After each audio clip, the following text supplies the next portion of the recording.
Hello, America. It's time to check the nonsense at the door, clear the cobwebs between your ears, and have a rational-ish conversation.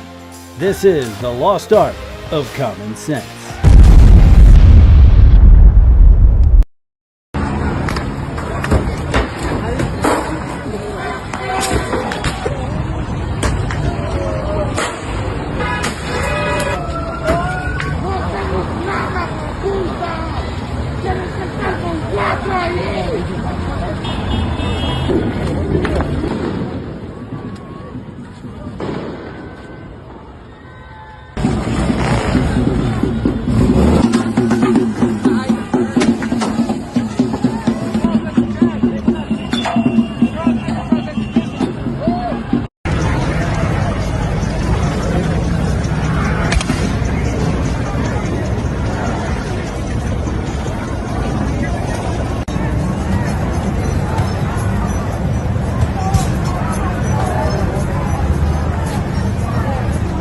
Large group of people.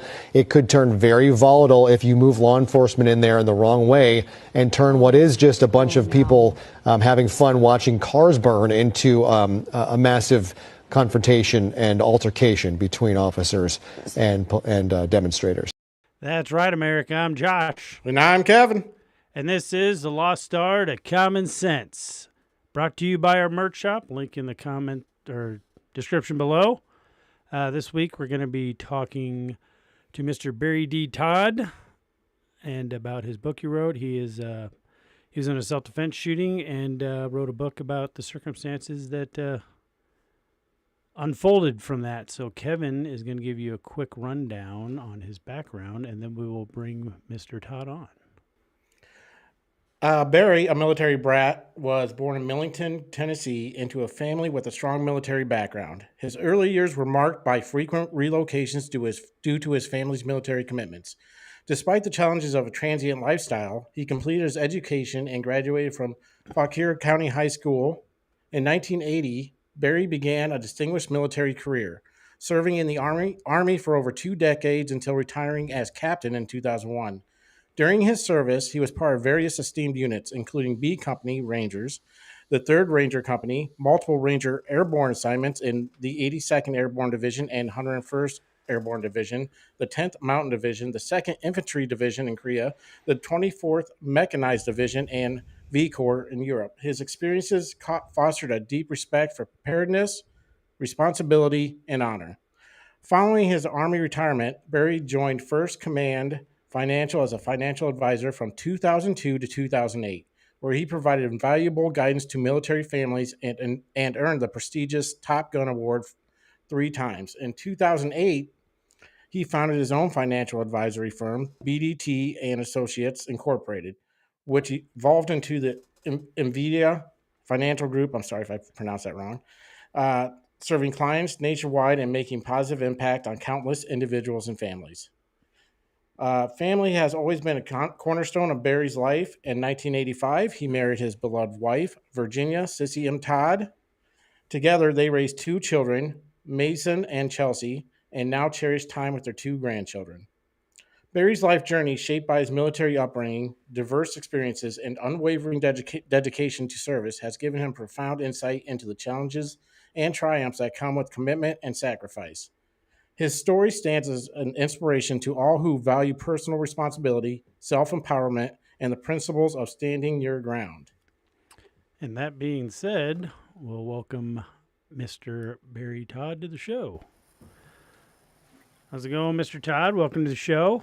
Thank you, Kevin and Josh. I appreciate you having me. Yep, we're happy to have you on. I was interested in your background, so I would kind of like you to expand a little bit on your background, upbringing, because we all know that really the time we spent in our youth is kind of what shapes and molds our personalities as we get older and makes us the people we are, helps guide us on that path. So you wouldn't mind? No, not at all. Both my mother and my father, they met in the Navy and then got divorced in the mid-'60s. And then I was pretty much raised by my mom after that. But she was extremely intelligent woman and was a total constitutional conservative. Matter of fact, she worked undercover. The FBI approached her in '69 or '70, and she worked undercover for them for a few years till July of 1972, when her cover was blown at the Democratic National Convention in Miami, Florida. She was actually had infiltrated the Communist Party of the United States, and I learned from her about our Constitution, about the Declaration of Independence. She made me write a paper because they took it out of the schools in the '70s on the Federalist Papers, and then she went back, and then she transitioned into the Army after she finished with the FBI, left the Navy, went into the Army, and she was an interrogator there. And so You that probably didn't get away with much. no, no. She was a very loving mom, but she could be harder than woodpecker lips. She could wear you out. You ever seen them commercials of mom throwing the flip flop across and hitting you in the back of the head? That was her. Oh yeah. Doing this out of love. Yeah, and then I just realized I was not ready for college, but I knew that I wanted to serve. So I went in the military to be an airborne ranger, and I accomplished that and served. Had the privilege of serving with some of the greatest men that I've ever served with today. We're friends today, but the mentorship and guidance I received from them throughout that 21 years was invaluable to the man I am today, and I'm extremely humbled that many of them took me under their wing.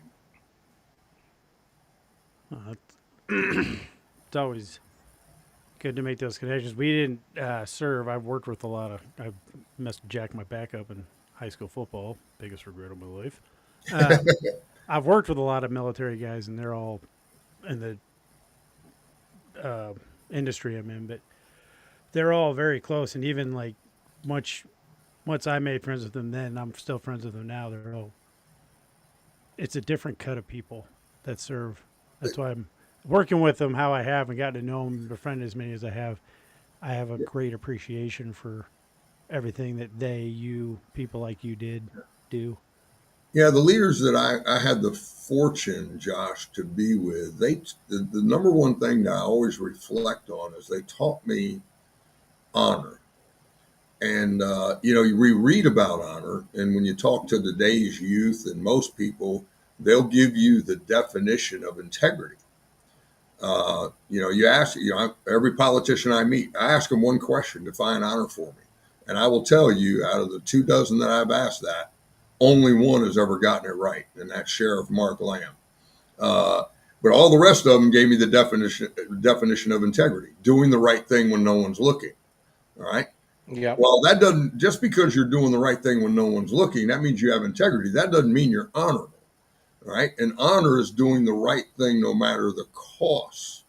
Yeah.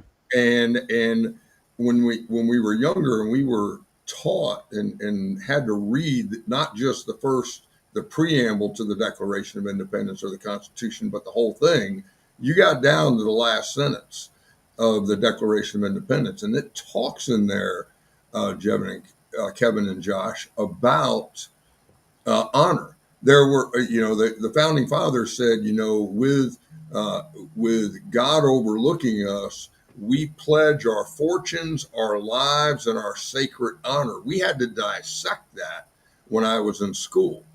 And one of the ways my teacher did that was she made us learn about the 56 signers of the Declaration of Independence. And when you read about them, there some of like 20 of them, probably about a dozen of them, their wives and their children were captured by the British. They were tortured. Right? Some of them were murdered, but they never signed the document that the British wanted them to sign, saying that they recanted their signing of the Declaration of Independence. And so that's the definition of honor: doing the right thing no matter the cost. And we have heroes like that in our history. Norman Schwarzkopf was one. When he went up against Colin Powell and George H.W. Bush, when they told him to stop in Baghdad. He made it public that he was not pleased that they stopped him from taking Saddam Hussein the rest of the way out, and that's why he got that parade coming back. Same thing happened to MacArthur. David Hackworth, that Marine colonel that was on TV a few years ago after that Afghanistan debacle. That was a man. I mean, he.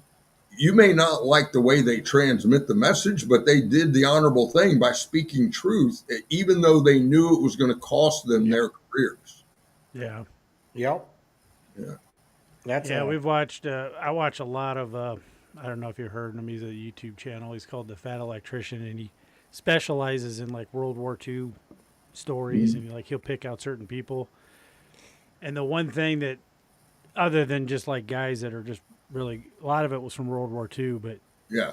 a lot of the stories he does end up. He always calls them main characters because like no matter what happens, they somehow make it out.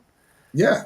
But like the top brass didn't seem to like him because generally those super excelling people didn't always toe the straight line. Like they just did what had to be done to get the job done. Well, that's what happens. You know, you look at all these flag officers today. Many of them, 75% of them, over 75% of them, go to work for the military-industrial complex. You know, I'm not going to. I don't really want to go into politics, but you do see it across the industry. They don't go out and work in the civilian sector the way that they should. In my opinion, a lot of them sell their souls, and it's wrong. And look at them; they might have won some battles, but the reality is that who's the new chairman of the Joint Chiefs of Staff? Oh, what is that dude's name? He's that Air Force guy that took out ISIS Yeah. in 4 weeks that Trump brags about. Rain Kane or something. Oh, Raisin. Raisin Cane. Kane. That's it. Raisin Kane. You know, here's an example. He was a 2-star general then, right? Every single 4-star on the Joint Chiefs of Staff told Trump it's going to take us 4 or 5 years. And it's how they've been trained. They don't train to go in and win anymore. They train them. They're too worried about all the rules that we have, right? bad optics, you know. Yeah, if you get rid of the optics, you're there. War's an ugly thing, but not the ugliest of things. The decayed and degraded state of moral being, which thinks nothing is worth war, is much worse.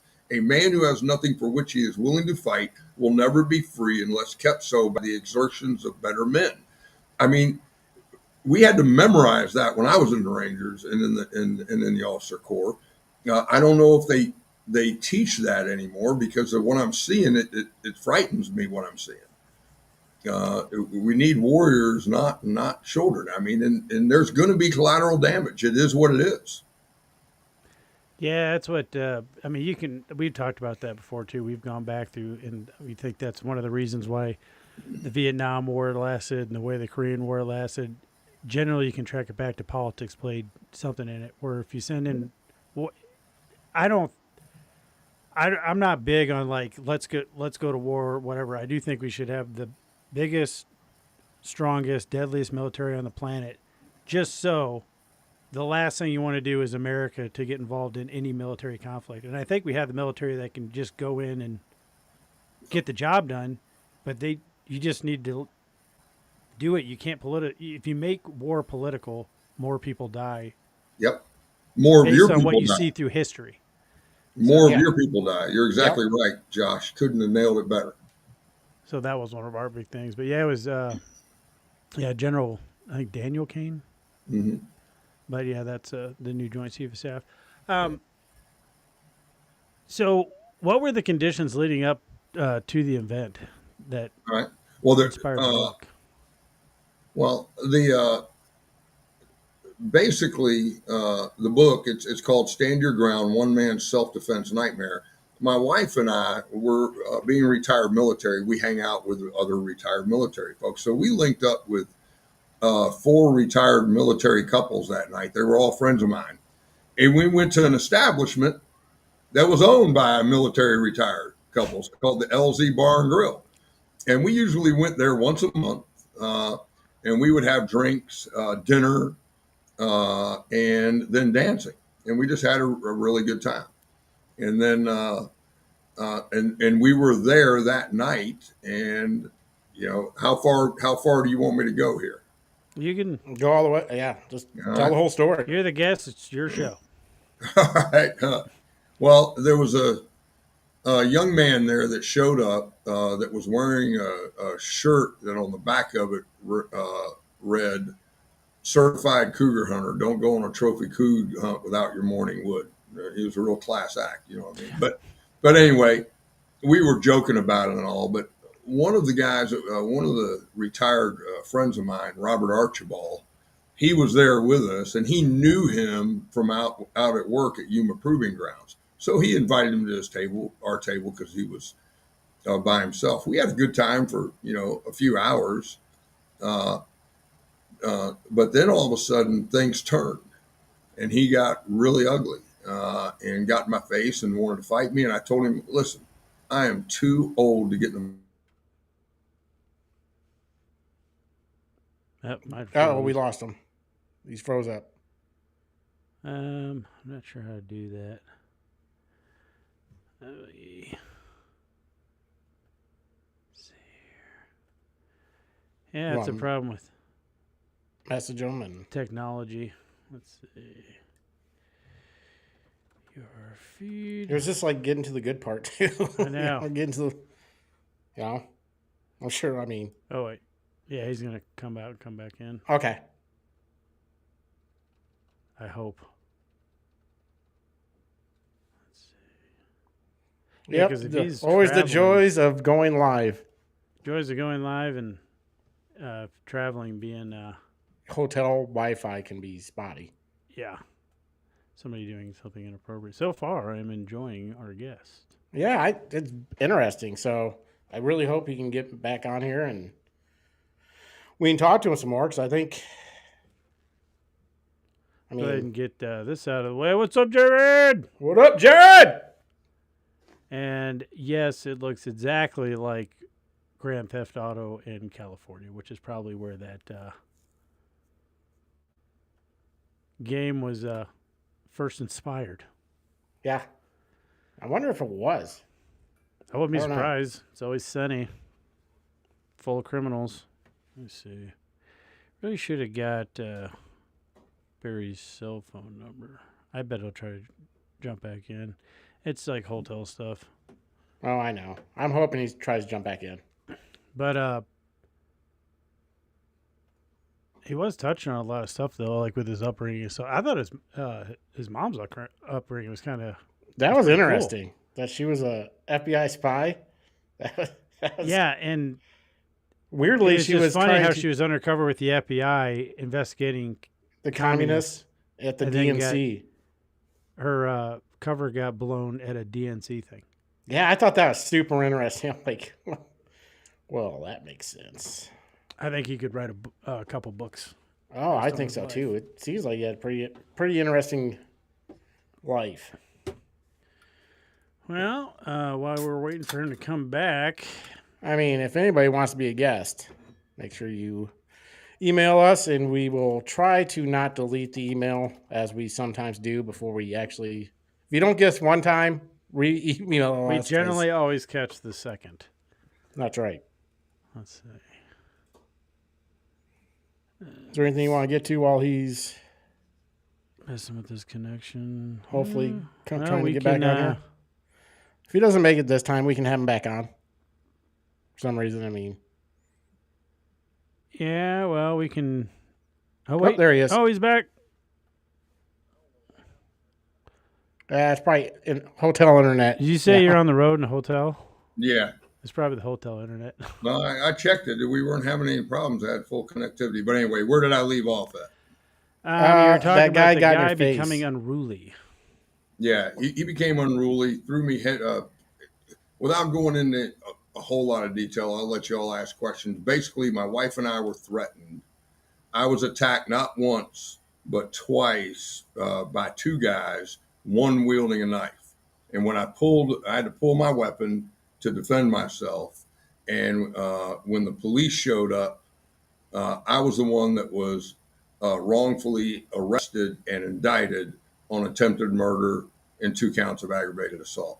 And it put me through literally 26 months of criminal proceedings where the case was ultimately dismissed due to justification defenses and lack of probable cause. And then another 5 to 6 years of clearing my name for my business. It was a hellacious nightmare that cost me hundreds and hundreds of thousands of dollars. Were you able to get any compensation, or are they pretty well protected from They're just being horrible at their job? Well, the number one person I wanted to go after was the prosecution, and I couldn't get anywhere with that. Of course, you all know prosecutors have absolute immunity. That was a 1983 Supreme Court decision. That's just crazy to me, though. That is absolutely crazy that they have immunity. Because Yeah. I mean, how many times do you see prosecutors? I mean, they just do shady crap. Yeah. Well, mine was ordered 3 times to present all the self-defense laws, to show the video, because my entire incident was on video, and the police never looked at it before they charged me.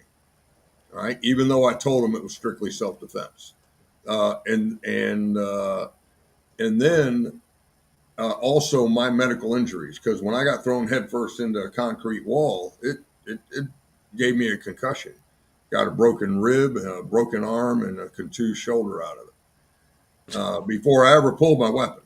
So, Man, The fact that you showed that much restraint. I mean, yeah, and I mean, I don't. Different states have different gun laws, but I mean, as soon as someone utilizes anything as a weapon, especially something like a knife, or even if it's a pool cue, I know a guy that I don't know if it was on purpose or not, got in a bar fight with a pool cue, and he killed the guy yeah, with the pool cue from blunt force trauma. So, like, if someone's wielding a weapon and showing aggression toward you, I mean, some say they forfeited their life, but they put themselves in a situation that put their own life at risk because they're threatening another person's.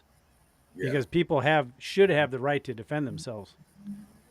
Well, that's what the way it should be. But this is happening across the country. This lawfare, as we've all called it now, Josh and Kevin, just didn't start with Trump.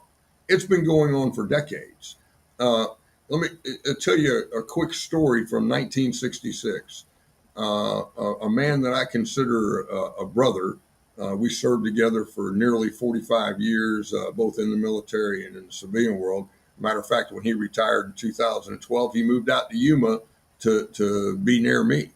But in 1966, he was 8 years old.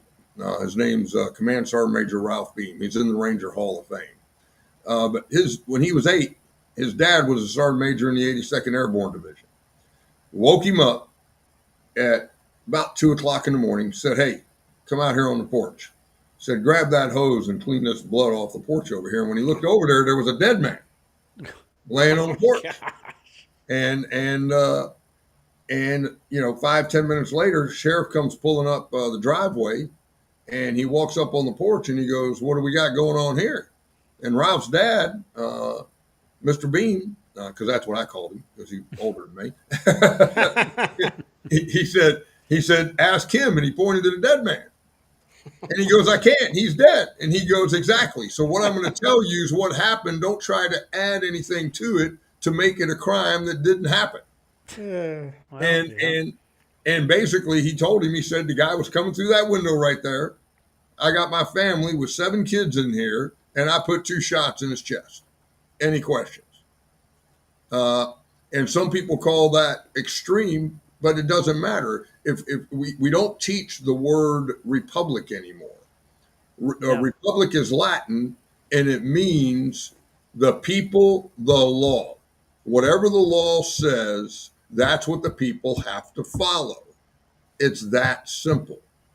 And we're a constitutional republic, which means individual liberty. You're responsible for your actions. If you're going to go break into somebody's house, then you need to be dealt with. Yeah. And you don't have time to sit there and try to get your kids out and all, and you shouldn't have to. That's your home. Uh, and so the laws have changed over many years now because of the lack of common sense within the states. Now, the good news is we've had 28 states, gentlemen, that have passed justification defense laws. But the issue we have is that the prosecutors and the police don't follow them. They still expect you to retreat, right? Yeah. And it doesn't matter. Just like you talked about the pool cue, Josh. Look at Daniel Penny. Yeah. And how do they get away with that? Is they take that to a grand jury to get an indictment.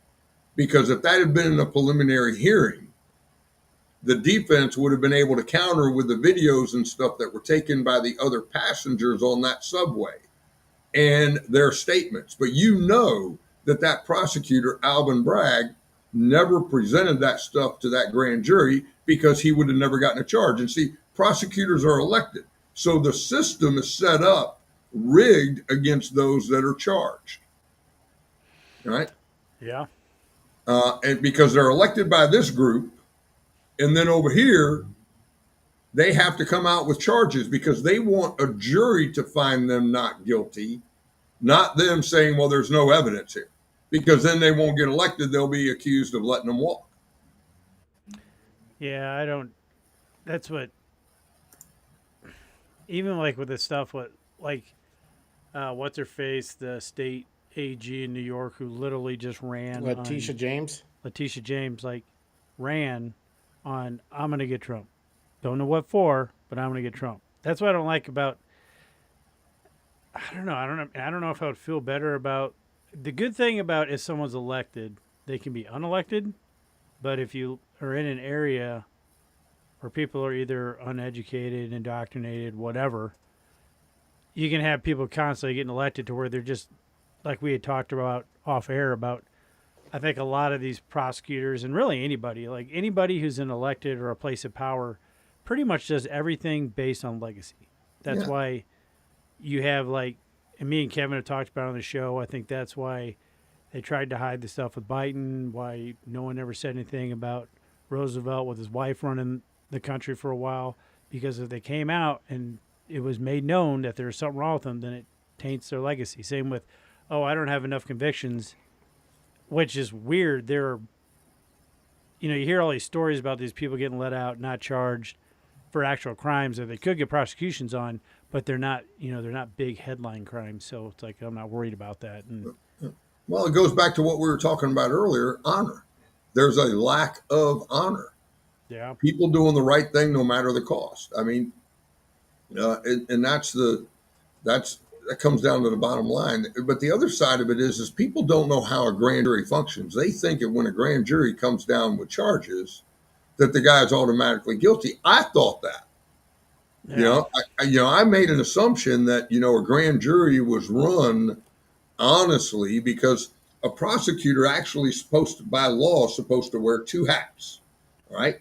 His first hat before he ever takes a trial, a case to trial, and wear the prosecutor hat. He's supposed to wear the hat in the law, minister of justice. That's the way he's supposed to be when he goes into the grand jury because he's the only person in there. There's no judge and there's no defense. He's supposed to present all the evidence, whether it helps him where he wants a case to go or not. All right, present it all, and then let those 16 novice individuals that don't know the law determine is there 51% probability that this person committed a crime or broke the law, and then it's supposed to go to trial. That's what my understanding of it was. It's almost like testing the water to see if it's even worth it. Correct. But see, if prosecutors are elected and you've taken this supposed perpetrator and you've plastered him all over the freaking TV and the newspapers and all that, now all of a sudden, what are you going to do when you find out, oh my gosh, he followed the law? It's the other guy that was bad.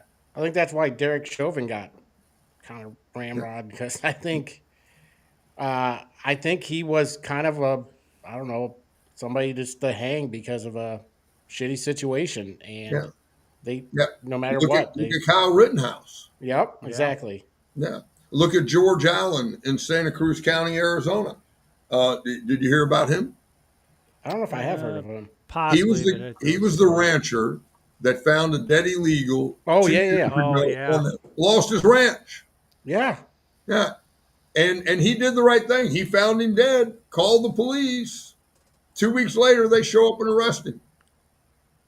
It's just, it's weird how culture has changed so much in the last 20 years, Yeah. to where it's guilty until proven innocent almost anymore. Yeah. Do It's you not go ahead? I'm sorry, Kevin. like it's you're guilty by public opinion, and that's how they try to prosecute. Yes, and we need to get it back. And so I wrote the book to get the word out, and then all the profits from the book are going to a foundation that me, my wife, my legal team have established to help people that are caught in this snare.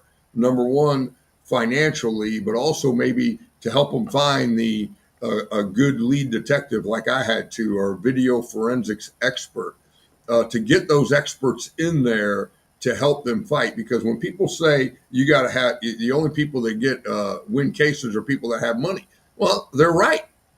Yeah, Yeah, They're right. hire all the experts. yeah. Yeah, Public because defender is probably not going to put his all into your case. I well, mean, he can't. He's yeah, overflooded. He yeah, might have 100, 200 cases on there, and like in Yuma County, they only get for a private detective to work a case, one case, 10 hours, $45 an hour. If you want any more, you have to go to the court and request that. Now, I'm going to tell you right now, there's not a whole lot of private detectives that pay for their household bills on $45 an hour because they got to pay payroll taxes out of that, everything, because those Yeah, guys that are paid probably on covers their 1099. expenses and everything, doesn't it? Yep, that has to include everything. Yep, it's horrible, and so that's why these guys plead out even though they're innocent. Well, and I think that's kind of how they. That's why prosecutors do that. I don't know how many times I've been watching some crime story where someone did something horrendous. Seems like they got tons of, and they say they do it under the guise of saving money and whatever, but they always cut deals just to check the win. You get the Yep. person, and then someone who's committed this actual horrendous crime ends up getting like 5 years. You're Or exactly they'll paint you into a corner if you are innocent, and they stack all this crap up against you. And if you don't have the means and you have a crappy lawyer, they'll be like, "Oh, you should probably take this because I don't have time for you." It's just, I don't know. well. That's just like Trey Gowdy always says. Why do you got to stack all the crimes up? You Yeah, know, I love Trey Guy. He goes, murder's murder. Convict yeah. the guy of murder and put him in a max sentence. Why do we have to add hate crime to it? Yeah. You know? that's actually gotten some people off too with these prosecutors overcharging people. Yeah, exactly. Because they take it too far, and they want to throw the book at them, hoping that they settle. That's what they tried to do with me. Because after the second grand jury, the attempted murder went away, and then they wanted me to settle for aggravated assault. I said, no, I'm not settling. No, I didn't do anything wrong. I Yeah. followed the law. Yeah, And see, and this is another misnomer. 28 states have justification defense laws. They're in Texas, like you were talking about earlier, Josh, uh, which is actually where I'm sitting in this hotel room right now. I'm sitting is in San that why you're Antonio. wearing the hat? No. Oh no, I always wear this hat. I always have this hat. Well, not always, because you showed my first picture up there where I didn't have it, but I normally have it. What are some of the justifications like under Well, these laws? justification defense. This is the key. In Arizona, one, you have no duty to retreat. All right.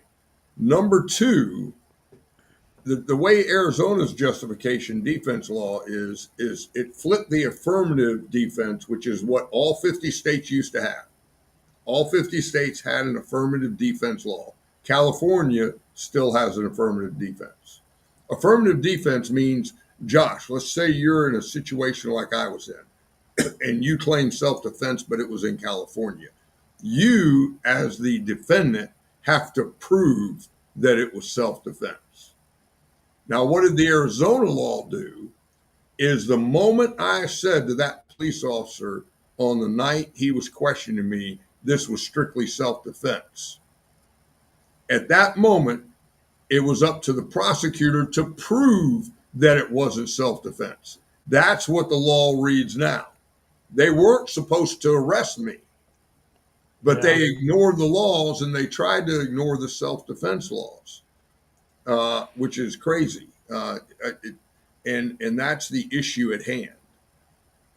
Yeah, and I don't get why it seems like a lot of these laws and a lot of these prosecutors and the way people are treated are actually favoring people to be victims and not actually take care of themselves, which in a country this big, depending on where you're at, it doesn't matter where you're at. Yeah, 2020 taught us that ultimately, if stuff goes wrong, you're responsible for yourself and your family. exactly. So, I mean, it just, Exactly. So when I was outside on my incident, I was attacked that first time, and then the bouncer came outside and separated us. And I'm like, I'm done. I'm going back in the building, getting my belongings and my wife, and I'm leaving. Literally, the guy threatened me again and said, "You're not going back in there." And then he threatened my wife. He basically said, "That blank is mine." And I said, and based on the shirt I told you he was wearing, I'm like, Yeah. okay. And he outweighed me by 100 pounds. He weighed, when they weighed him in at the hospital that night, he weighed like 268 pounds. I weighed 169. All right. I'm a little guy. and and that's when I warned him I'm armed. And he says, go get your effing gun. And so I went back to my vehicle, got my gun, came back the way Arizona law says you're supposed to have it, down at my side, wasn't pointing at anybody. And he wasn't blocking the door, but let's say this is the door. He was standing just right next to it. So I wasn't about to walk through that door and expose my back or my side to him and give him a chance to sucker punch me again. So I stopped short and I pointed my finger at him and I said, I'm going back in that building. I'm getting my wife and my belongings and I'm leaving. Before I could get my hand down, he attacked me again. And that's when his buddy also, because he fell down, and then I almost fell on top of him, and his buddy grabs me from behind. I'm surprised he didn't stab me with his knife. And then they both got me down on the ground, and that's when the gun went off. And my thing is I was federally licensed. I did not want to fight. All right, I'm federally licensed for my company, but this guy wanted to fight me. I don't. To this day, I don't know why. But the prosecutor, the problem he had with it was because I came back with a firearm. He said I could have left. Well, no, all I had was my keys. Yeah. I didn't have my wallet, didn't have my phone, didn't have anything, didn't and have your also, wife. Yeah, you didn't and have my your wife. wife. But that was his whole thing. And then he tried to say, well, he was a ranger. He could have used, other techniques. And my lawyer, he gave the perfect response. He said, rangers are not trained to maim somebody. Okay. He would, if he had done the stuff that he's been taught on him, it would have been murder instead of attempted murder. Yeah. Yeah. That's Well, that's what they were doing with the Marines in California. They're actually having to, if they need to be deployed, they're going through training because they're not trained to arrest people. Yeah. Like that's not the point. I don't know. Yeah. Seems like that prosecutor probably had a lot of disappointing nights. Well, the reality though is that they still don't understand the system, and they're still allowing it to get away. He ended up retiring, and then they brought him back to train the new prosecutors as a supervisor. in the You wheel can't make keeps it up. spinning. You can't make it up. You can't make it up. Wow. Yeah, it's total incompetence. And then you get into the regulatory side. because I'm a fee only financial advisor, I'm registered with the Securities and Exchange Commission.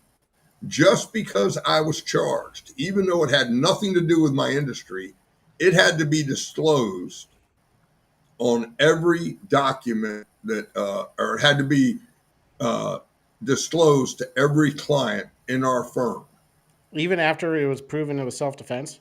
Yep. That's crazy. Yeah, that's the federal law. That's Wow.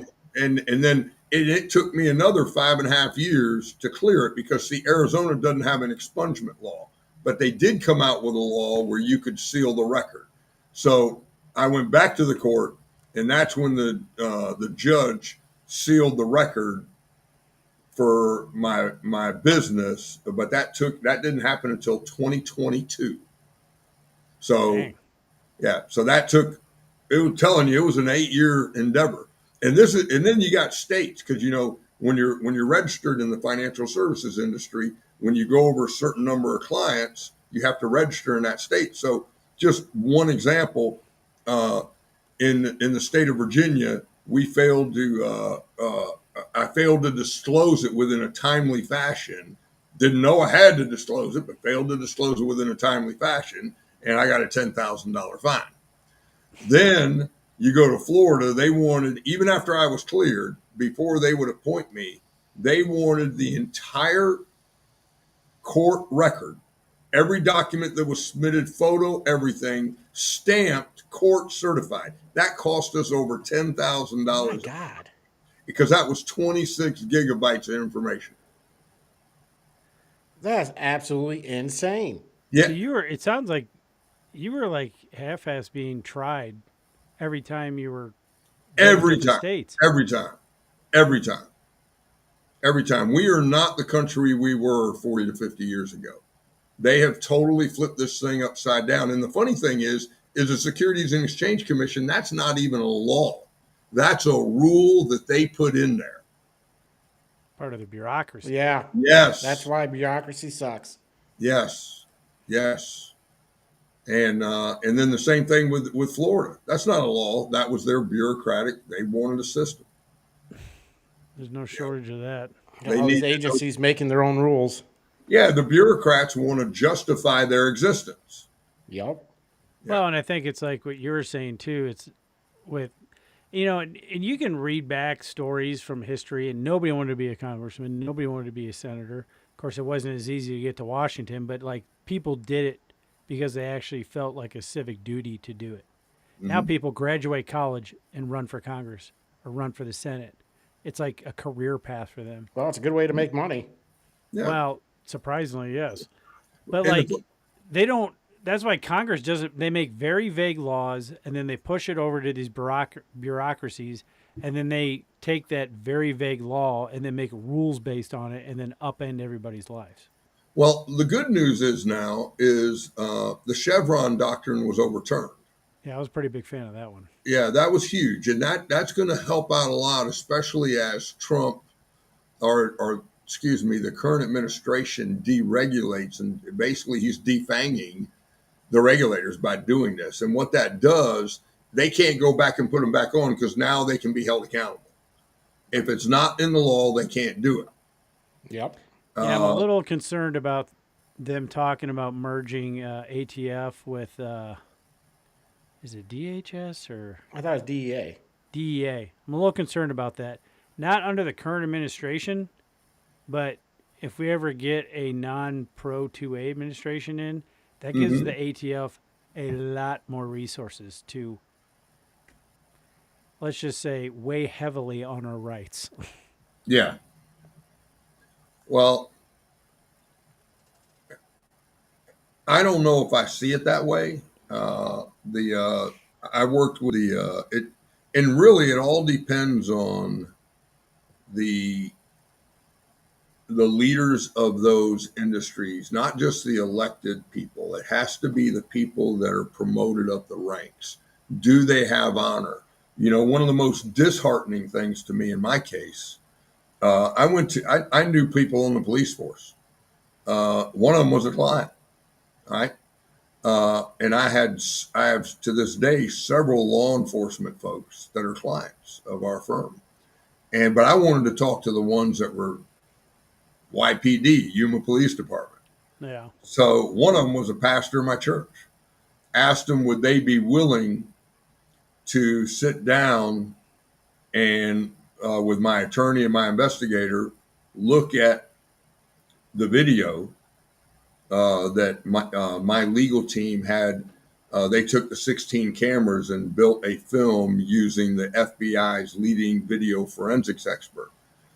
Matter of fact, my team is starting to get that together. You'll start seeing it on our websites in July, pieces of it. Keep an eye out for that. Yeah.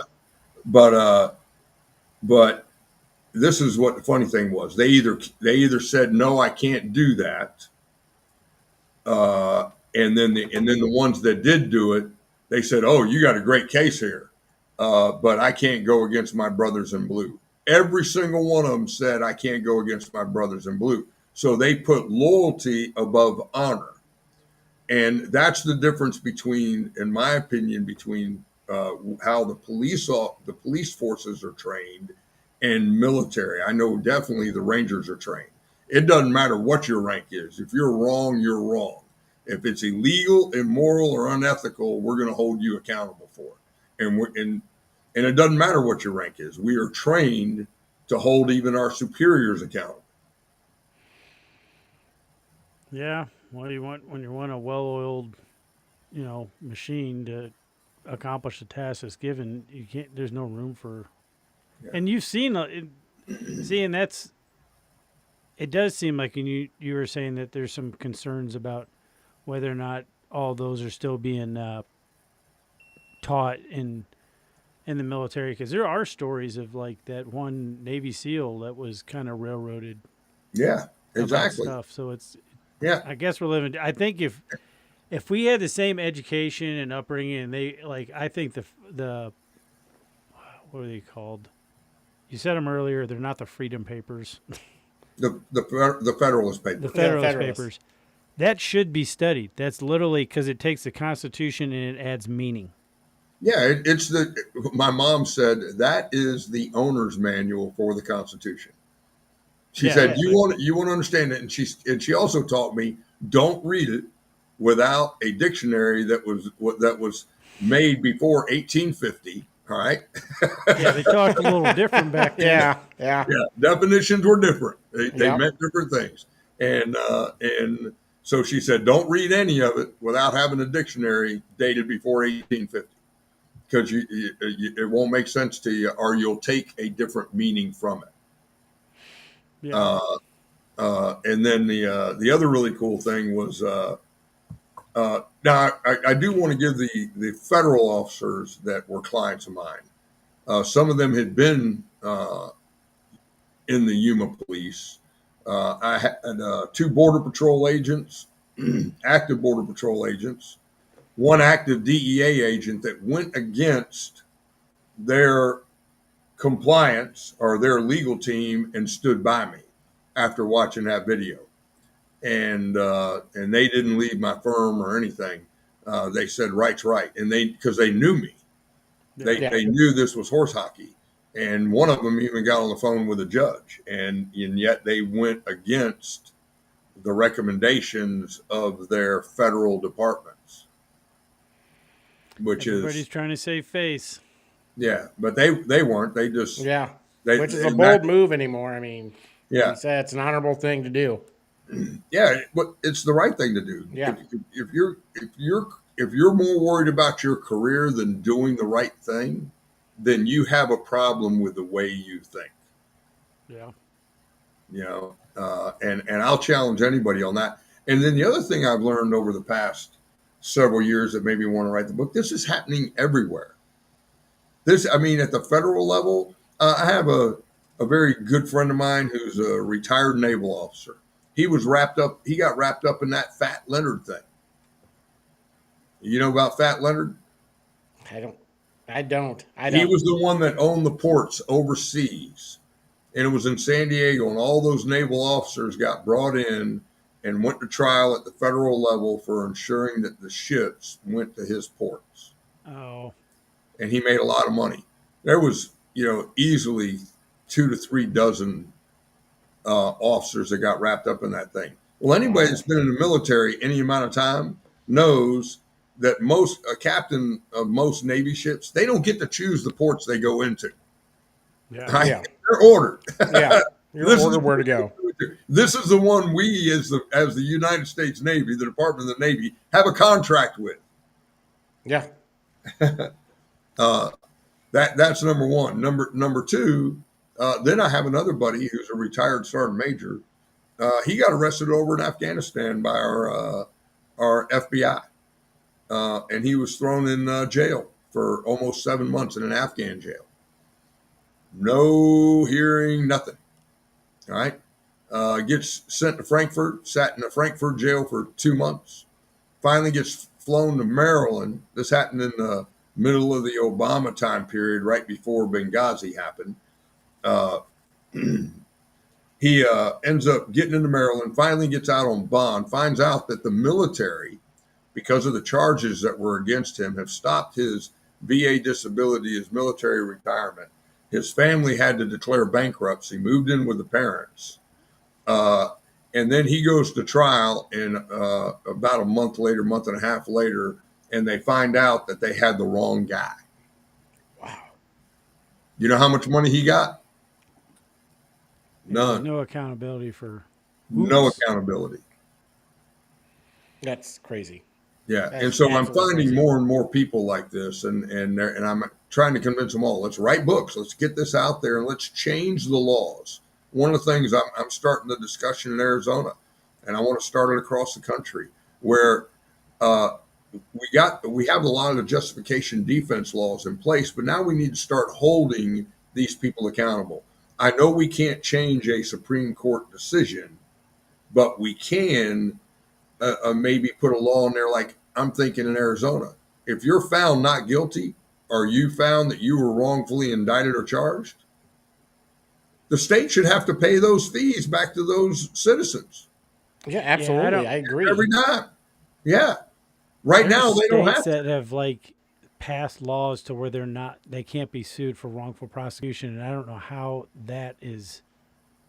Like someone needs to run that up through this all through the court system all the way to the Supreme Court. But 'Cause you can't run it up through the system, Josh, unless there's another case. You can't overturn precedents unless there's another case for it to legally argue against. well, yeah.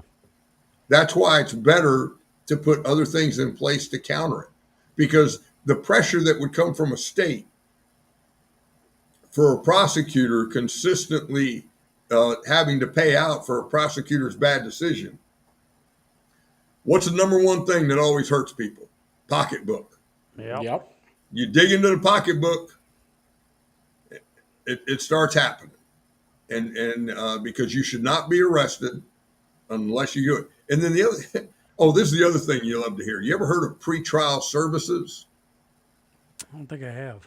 All right, all states have it now. Okay, you know where you go for pretrial services? No idea. All right, the probation office. You're on probation. What? Yeah. So I'm told I'm put on pretrial services. They take not down. I expected them to take my passport, but they took my guns.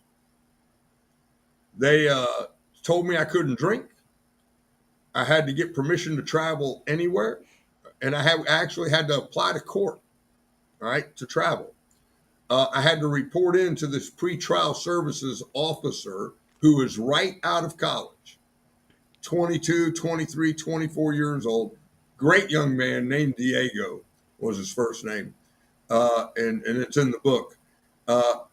And then I had to, once a month, I would get called on any given day that I had to go down to a place called Tassee for an unannounced drug test at my cost. Again, this seems weird that it doesn't seem like this is innocent until proven guilty. No, you're guilty until proven innocent. Yeah, And the whole country's rigged this way. And all these laws have come into effect in the last 30, 40 years. It's absurd. It's absurd. And then, and you'll read it in the book, but at one point, this was like 2 months into it, I go in to see Diego on my 2-week interview with him. I'm wearing my suit just like you saw me in the picture there at the beginning of this thing, a 3-piece. Because I couldn't remember if I went. I think it was Thursday, so I was wearing a suit that day.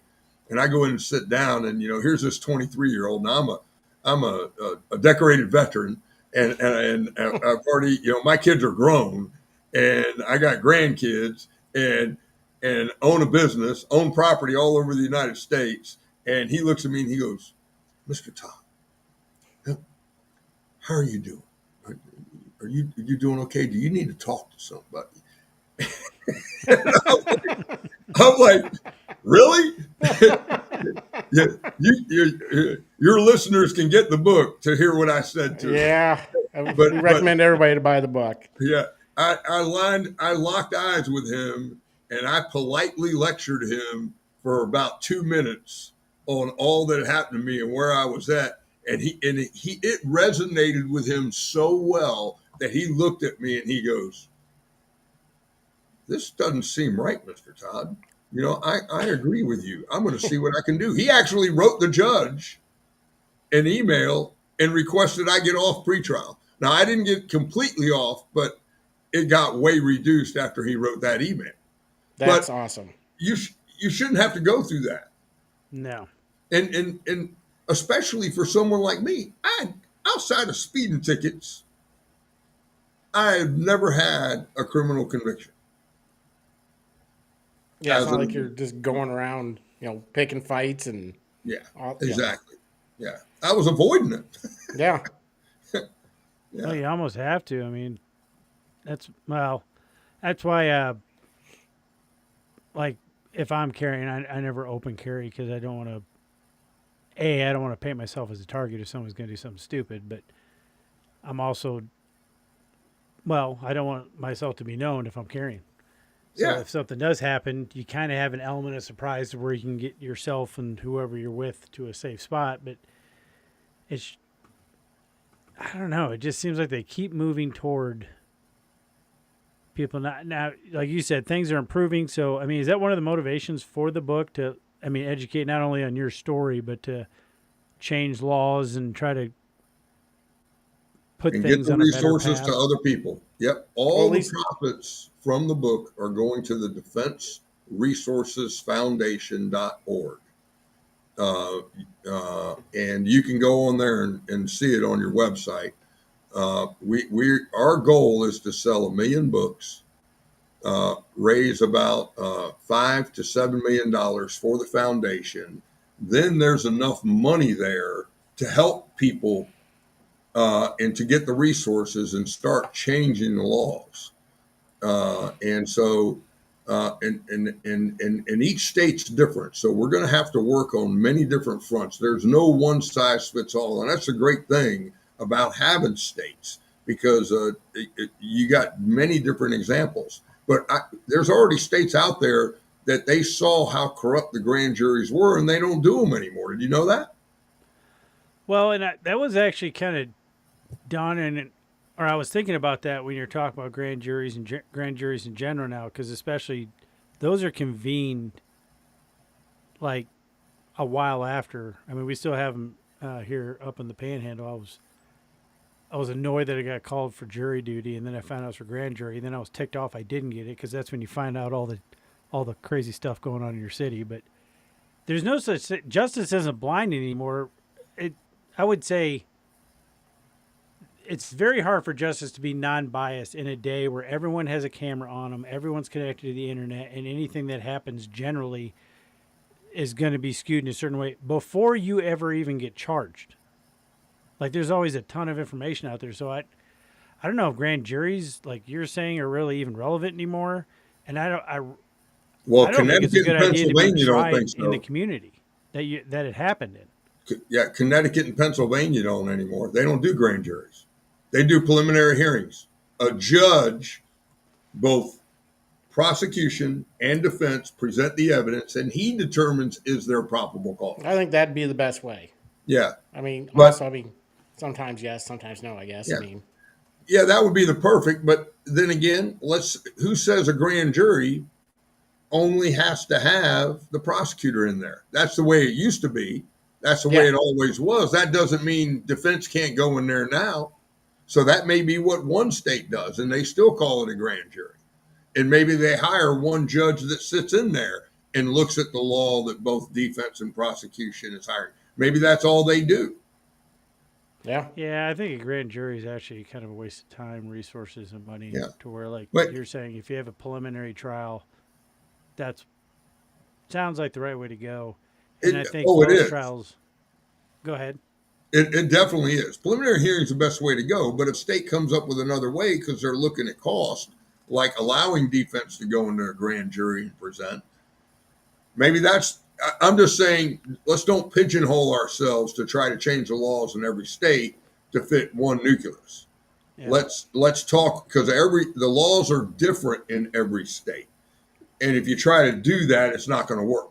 Yeah, but laws should be made to be fair one way or the other. I mean, that's how it Correct. should be. No Correct. matter what, your defense should have just as much. I mean, your defense should have just as much, right as the prosecution to, I mean, make sure all the evidence is shown, not just what they want to show. Yeah, and due process is gone. And then you need to, and then I think police should be tested on competency, and I think prosecutors should be tested on competency. Like in my case, my detective that led the case that tried to convict me, I got to admit, he was an honest engine, all right, but he had no common sense. You know, the name of your show, the Lost Art of Common Sense. He had none. I mean, none. You'd start watching the show. Yeah, I mean, he literally came into me on the incident happened on February 28th, 2014.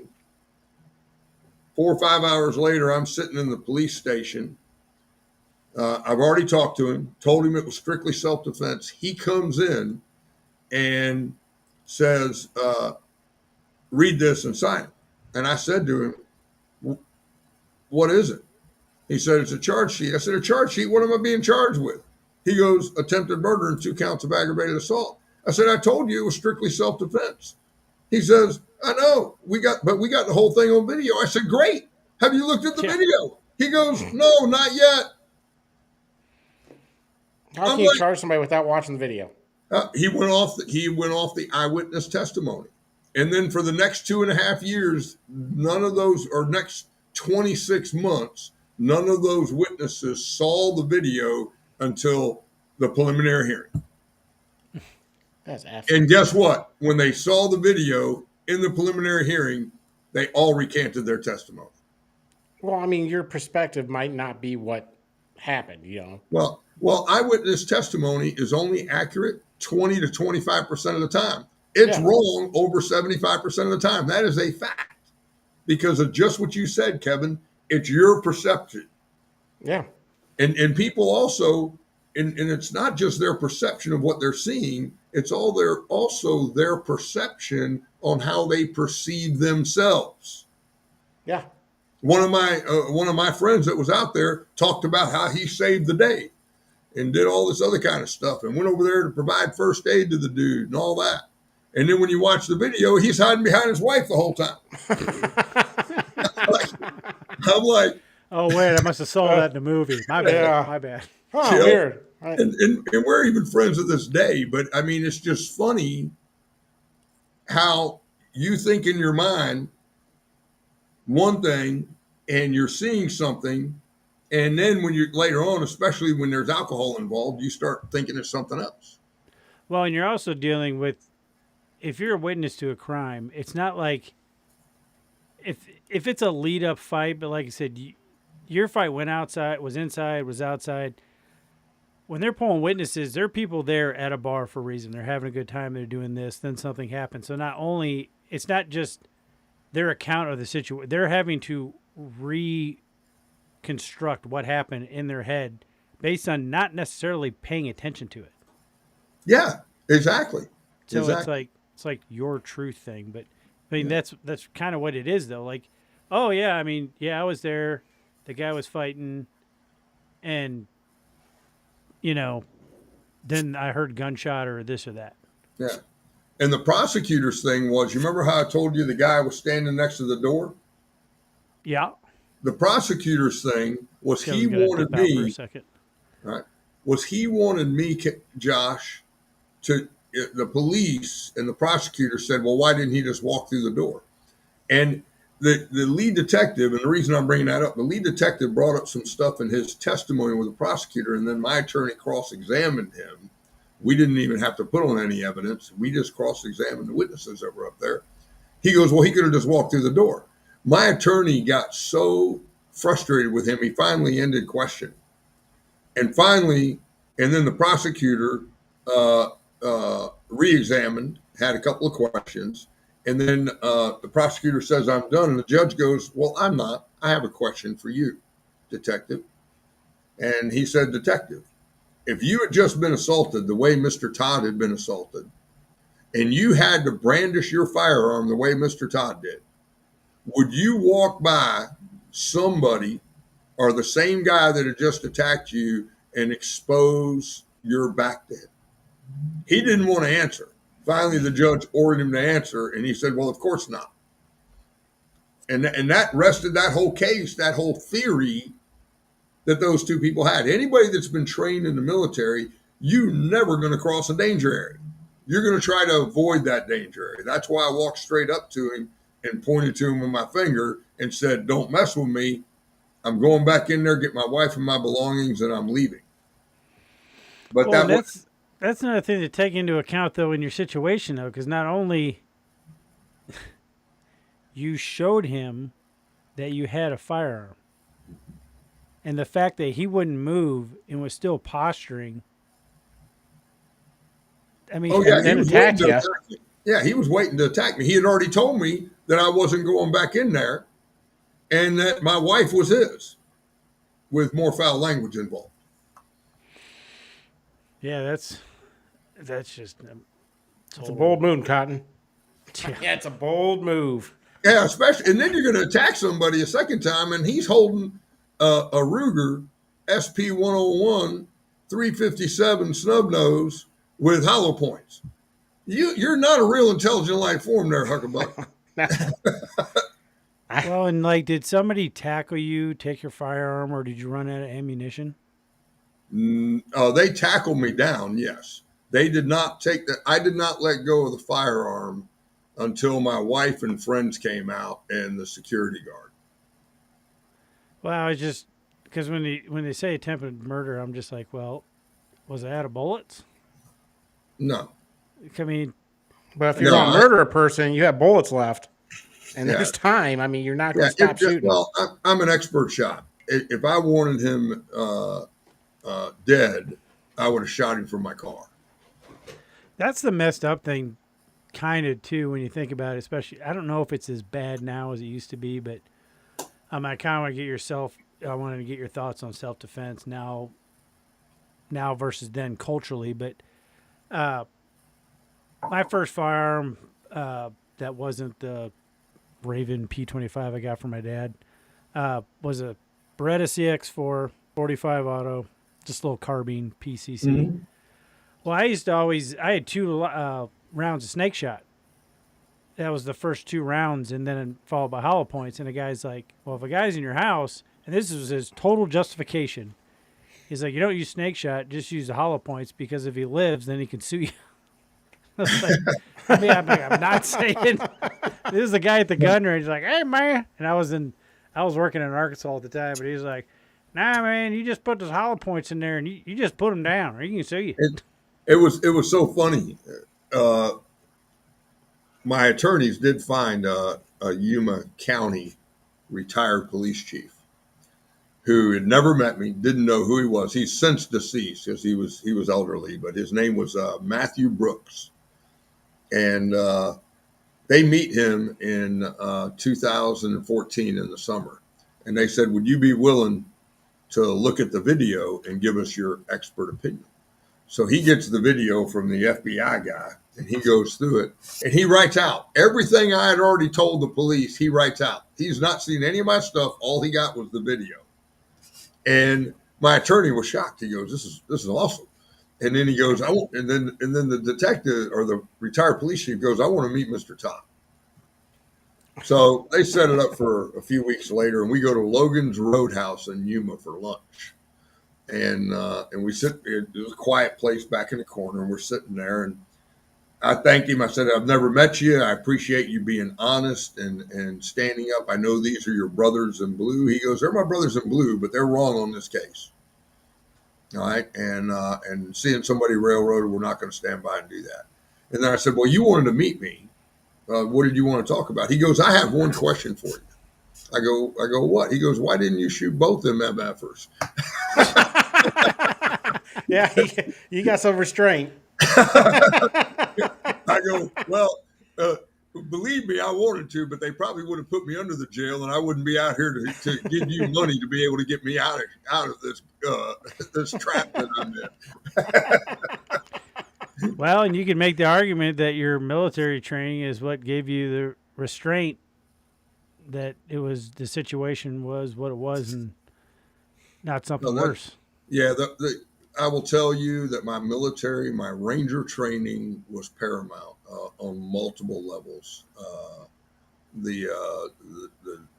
It's just unbelievable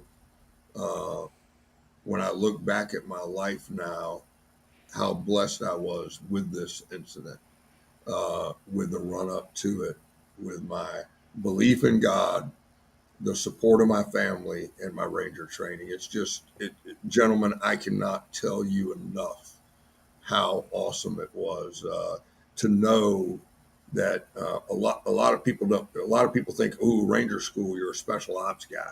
That's not what Ranger school is about. Ranger school is a leadership school, and they put you through 60. In my day, it was 58 days, and it was 65 days. Now it's like 61 or 62 days of food and sleep deprivation.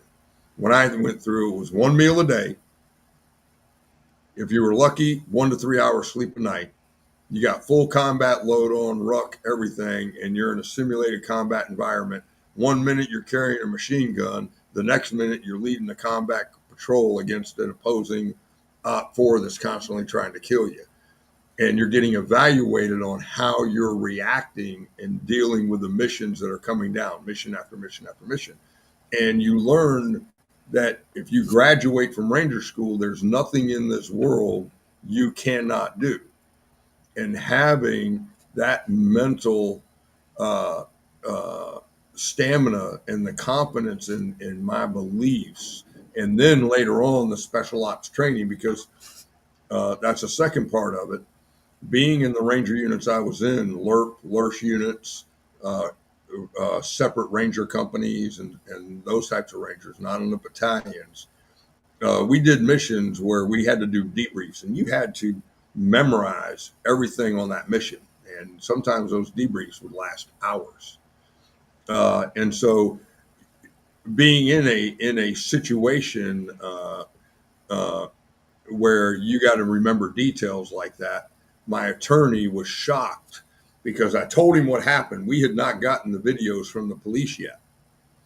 And I told him what happened and gave it to him in finite detail, all written out.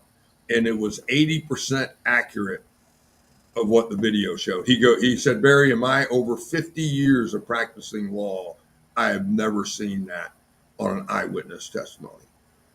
Yeah, it's almost amazing because there is adrenaline going through you. There's just being in the situation. It's hard to recall, especially when you come down off kind of the shock of what happened and everything else, to be able to remember what happened. And I probably couldn't even do 40% of it. To be honest, Not even there.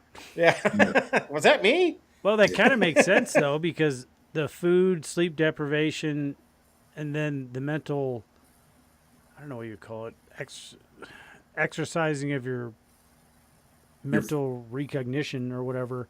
Yeah. Allows you to still remember have situational awareness in a high stress. And I'm assuming that's what that training taught you. Well, it teaches you about you. Lot, so that way you can effectively lead men in combat.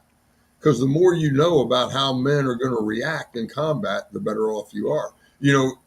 Everybody who goes through Ranger school has a Ranger buddy. My Ranger buddy knows more about me than my wife does, my parents do, or anybody I've ever known. Right? Because he saw me in a condition and saw how I reacted in those conditions that no one's ever seen Yeah. of me. Yeah. Makes It's not like sense. And that's going to be recreated daily. Yeah. yeah. So that's one of the reasons that's one of the reasons military is so close. So so it really is it's and you know it, and my faith in God. I mean, because I'll tell you, there were times I was going through this, I was wailing. Woo! I was wailing. Me and God were having some serious conversations. Oh, I can imagine. Yeah, Talk about being tested, you know? yeah, it is. It is, and then it just took me back to John 3:16 and Proverbs 21:15. You know, and it's just so important the that we remember uh, where why we are here, and we're here to help others, and that leads me back to the book. I want everybody to go to standyourgroundbook.com and buy the book. It's available on ebook, hardback, softback, and audio will be available by the end of the month. They just finished it. I feel like, ironically, that's the one link I didn't put in there. We can get it in there. All I right. could add it in later. I have Amazon, Barnes and Noble, and Yeah, they can go there and get it too. But I'm just so saying there if they are want 3 to do links it. below wherever you like to buy your books in the description below Yeah. to check it out. Yeah. And all the money is going to the Defense Resources Foundation. If you want to start giving monthly, just go to defenseresourcesfoundation.org. That's awesome. Yeah. That's absolutely awesome. Yeah. So I'm going to dip out here for a second, but before I do, I just because based on what you went through, and you brought up Rittenhouse and multiple other instances of self-defense gone awry. There was another guy in New York, a convenience Yeah. Daniel store Penny? owner. Daniel Penny. No, there's another guy. It was Oh, the convenience store owner? yeah, who stabbed a guy who was trying to rob him, and they put him in. Now he was actually released because of public pressure. Yeah. But do you think we're getting better or worse culturally when it comes to self-defense? Because it kind of seems like we've kind of gotten into this. When you look at like how 2020 went, some of the stuff going on now, people play this game of mess around and find out, and when they find out, they're all like, "Oh, Yeah, I can't can't believe do that. something happened. because we've talked about it on the show quite a few.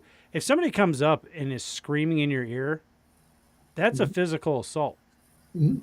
because that can literally make you go deaf. Now, I'm not saying, go at, shoot somebody or whatever screaming in your ear, but like you're going to defend yourself. That's an assault. And like, I don't know if I think there is, because there's all kinds of gun tubers and stuff, and they're getting pretty popular. I think we may be kind of turning the corner on a lot of this stuff to we're getting better culturally, but it seems like right now we're still maybe at the tail end whirlwind of people don't understand there's consequences for what they do.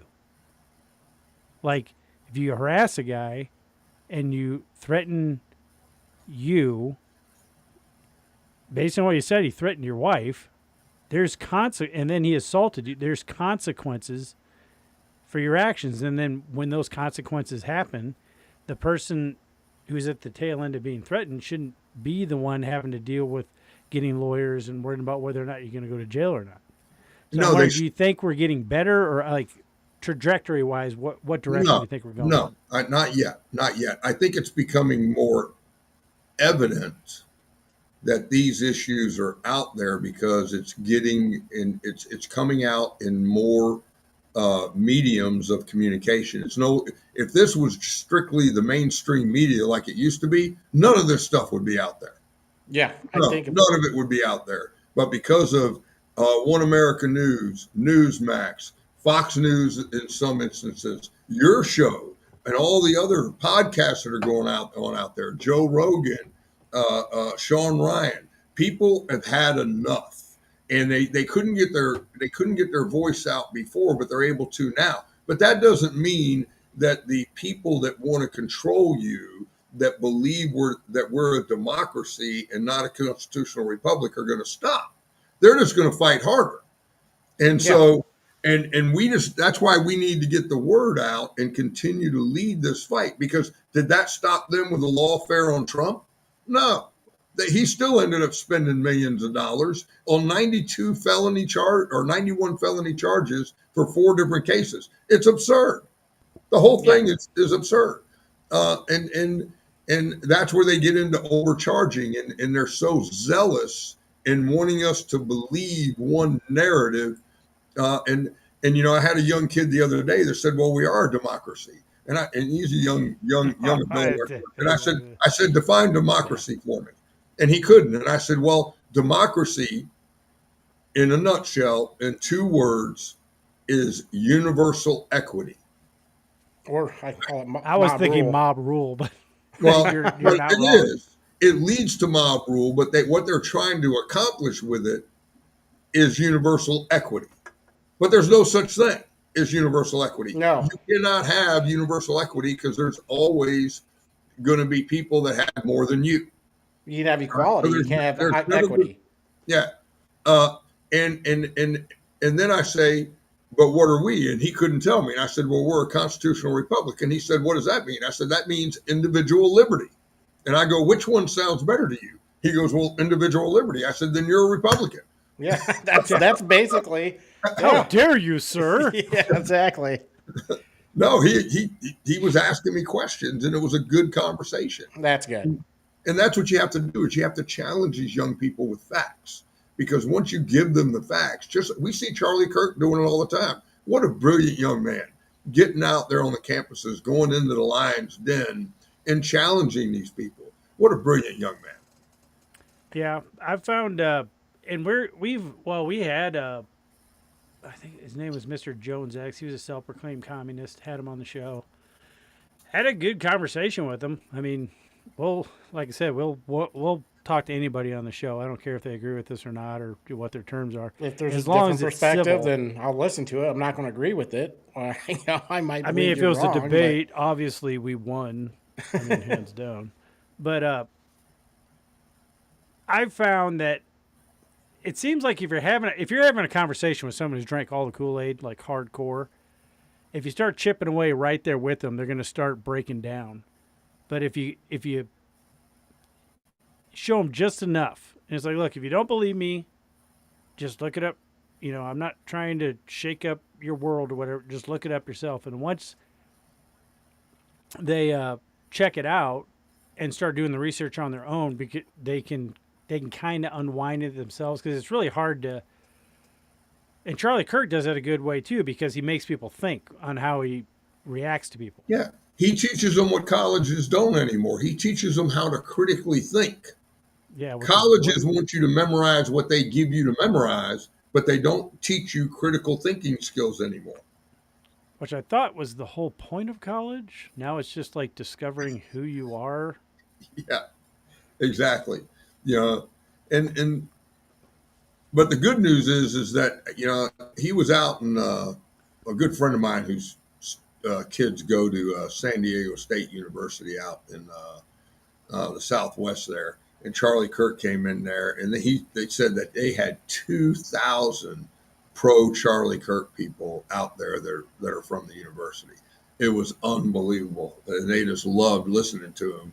And so he is reshaping the college campuses. And at some point, some of the colleges are starting to capitulate, and it will happen over time. But one of the fallacies that our country made for a long time is we chose not to speak up, especially conservatives and constitutional conservatives, constitutional and people that believed in the republic.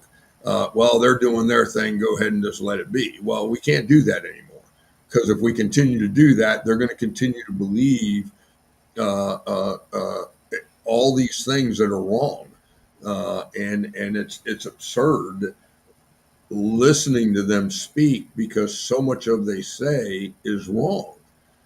It's moronic in some cases, and they haven't been taught how to critically think. Yeah, I think it was a strategic plan. We did I think it was a 4 episode reaction to what was the guy's name? Kevin Oh, Yezny some Russian Brosnov, dude. or Yeah. he was Russian. He was a ex KGB. He specialized in subversion. He warned America about subversion. He's been warning them since the 1980s. I don't even know if he's still alive now. I doubt it. He was pretty old back in that video, and that was like a 1985 video. But the way how I think we got where we are now, whether it be self defense, 2A, our cultural status, is yeah, free speech. Like I don't want to ban bad ideas as far No. as like, you know, but the problem we've had is you've had these bad ideas like what you're talking about that are spreading all this wrong information, and what they're doing is they're banning the counter argument.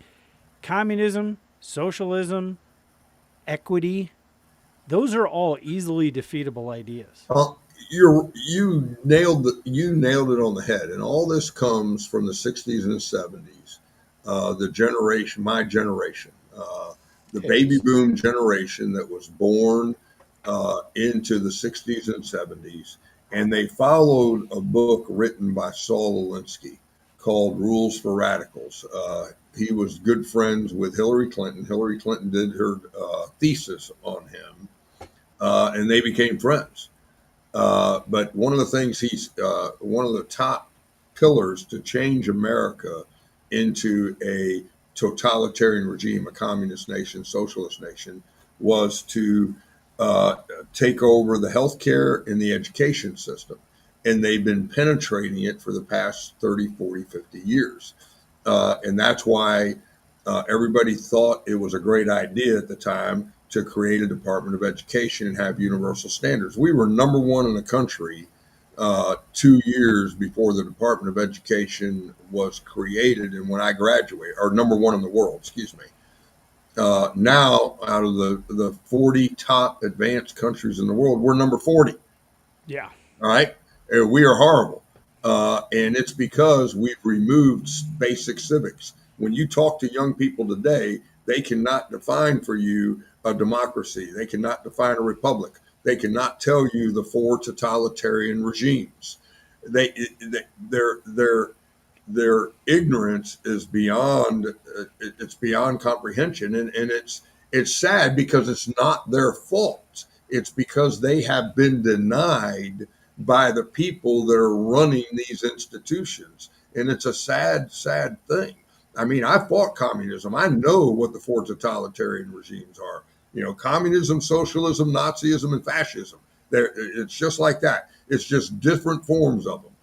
And all of them, you know, if you look at all of them, you know, you hear AOC and Bernie Sanders talking about the oligarchy. Those are the four regimes that lead to an oligarchy as well as a democracy. Yeah. Yep. And when I was being raised, you know, my mom made me read the Federalist Papers because they took that out of schools, and I had to write her a paper on the Federalist Papers. The you know, she was a hard woman. She wanted us to know what what the Constitution meant, and she once said to me, she goes, "It is the document. It is what it reads. It's not a divine document, but it was written by men who were touched by God. Whenever they," and she told me, she said, "Go read your history. Whenever they ran into an impasse, they went to church and prayed Yeah. together." Well, I didn't even know the schools really go over the Constitution at all. I mean, maybe a chapter here or there in a social Here, I'm studies gonna class, hop but out real quick. I'll be right back. that's about it. I mean, there's hardly really schools don't teach really anything about the founding of America other than from what I've gathered lately is you don't learn about the Constitution. You barely learn about well anything in the early years. I mean, Yeah, it's more yeah. Why aren't we here? And then it goes on the racism side. Uh, you know, people when I was being taught in school, who was the first person killed in the Revolutionary War? And it was in the Boston Massacre. Crispus Attucks. yeah. Crispus Attucks was black. He was Yep. entombed in Boston for 2 or 3 days so the city could go by and pay homage. I Yeah, mean, that's it's crazy. yeah. And then, No one learns it. No yeah, one. go ahead. I'm sorry. I'm guessing if you asked probably 150 people, 200 people, I bet you maybe one would get that. Yeah. But then you're exactly right. And then you ask them about Joseph Rainey and the original Black Caucus. When was that? Well, it started in 1870, and they're shocked. They're shocked. Joseph Rainey should be held up as high as President Obama. He was the first elected black to the U.S. Congress, and he served for 8 or 10 years. Yeah. It's my understanding, and I'm not factual on this, but I think he was even Speaker of the House at one point. But these were great Americans that believed in the republic, that believed in the Constitution, and it just really, you know, it gets frustrating, the lack of education that our young people have today. Or the way people will skew history towards their favor and leave out the parts that, You they know, don't give, nobody gets all the facts. They're not given facts. They're given anymore. It's most like they're giving emotional, I don't know, opinion than actual facts of history. yeah, They're not actually learning about the history. They're learning about one person's like perceived what do you call it? Perception of, yeah. what history is. Correct. And that goes back to the renaming commission. Were there people in there that were slave owners? Yeah. But the reality is that the majority of the people that fought, they didn't fight for slaves. That is a fact, but that's been hidden in history. Does that mean that most of those people couldn't read in those days, that they didn't even know that the Confederacy had a constitution. So, but they try to put that on them, that because it was in there, that was on them. They were, farmers. They were very, very poor people. Most of them barely had a second or third grade education, but they believed in their community. And so when they were taught to go defend their lands, that's what they did. Uh, and then the other thing that really frustrates me is every single one of those people were given a pardon by President Johnson. Yeah. Every single one of them. So by law, you're never supposed to bring that stuff up again. It's like it never happened. That's what a pardon means. Yeah. But they go and create this renaming commission to try to rewrite history because, that was the other thing that Saul Alinsky had in his book. We have to separate the American people from their history and their God. And so that's been on a warpath for many years now. That's why they don't want prayer in schools. That's why they don't want to have the 10 Commandments up there, because that teaches morals. In the old days, when I was in the military, it was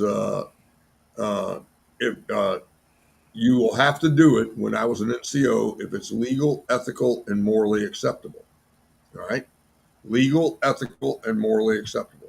Those were the three standards. So whenever I was a platoon sergeant and I had a platoon leader, I would always tell them, I'll support you. And the first sergeants that interview with me, will you follow my orders? And every one of them would say, as long as it's legal, ethical, and morally acceptable. But then sometime since the turn of the century, it got changed to legal, ethical, and socially acceptable.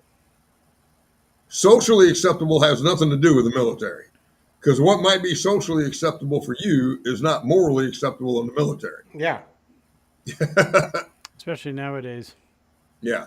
And that's why it's great that we got a strong warrior in there, not a politician that's leading it, not one that was a general sitting up there writing the plans, but one that was actually on the ground and saw how it worked and had to actually try to follow the idiot rules of engagement that were written by politicians or generals trying to get their next job at the next defense contractor, their rules of engagement.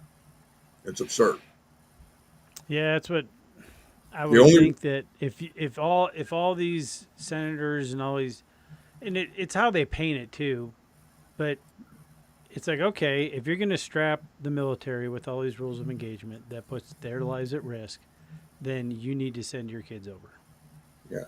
Well, rules of engagement are created by meek men because the job of the military is to kill people for the U.S. government. It's that simple. All right. It is to defend the homeland and kill people for the U.S. government that are enemies of this country. And I love the way uh, the president has been doing it our current president, the last couple of times. He warned the people, get out of Gaza. So, Yep. He gave Iran 60 days. If you're Yeah. still there, then Day that's on you. 61. At day 61, Israel Yeah. attacked. Yeah. I mean, he gave them an additional 60 days, because Israel wanted to attack 60 days ago. But you have a choice in everything you do. And it's time we start holding people accountable. Uh, the the I remember one of my leaders, Tex Turner, Robert Tex Turner. He's a Ranger legend, and he was a great man. And he used to say, "You're not here to make friends because there's no second place in combat." All right, Yeah, exactly. and that's why he didn't. He stuck a bayonet in the doing a graduation briefing at West Point in 60 Minutes, taped it back in the 90s, and he was getting ready to go up for general, and he stuck a bayonet saying that your job is to kill into the auditorium floor. And of course, that went all over the news, and everybody was disgusted by it, and he never made general, uh, which is absolutely absurd. He's the perfect guy you wanted to be a general. Yeah. That's why you want leading. Yeah. Yeah, yeah, exactly. And, yeah, I, that's what I heard. Once you get up to that level, it becomes more about politics and Politics and oh, it is. It saying the is. right thing than. Yep, yep. It truly is, and they want politicians, not warriors. That's why if you've ever read Bill O'Reilly's book, Killing Patton, as well as some of the other ones, that's why the OSS, now the CIA, had Patton killed. That's why their involvement in some other things are pretty bad. The fact that they're even discussing those things, those people should have been gone. There is no doubt in my mind that the OSS had Patton killed because he wanted to go ahead and take the army and go right on into Russia and just end it because we're going to end up fighting them sooner or later. So instead, we ended up fighting them in a what they call a Cold War yep. for 40 damn years because we didn't have the courage to go ahead and take it out then. Now we're half-ass fighting them in another Cold War. Exactly. Exactly. And history's bound to repeat itself. It does every time.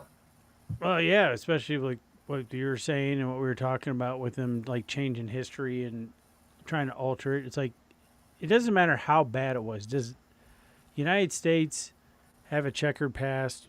Yes. Could we have gotten rid of slavery and segregation faster? Yes, we absolutely could have. But same thing with indigenous people and all this. But it's our past.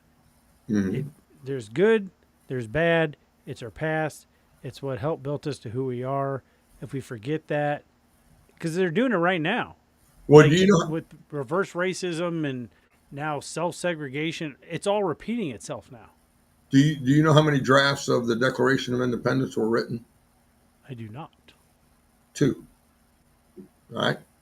The first one, and then the one that was actually signed. All right.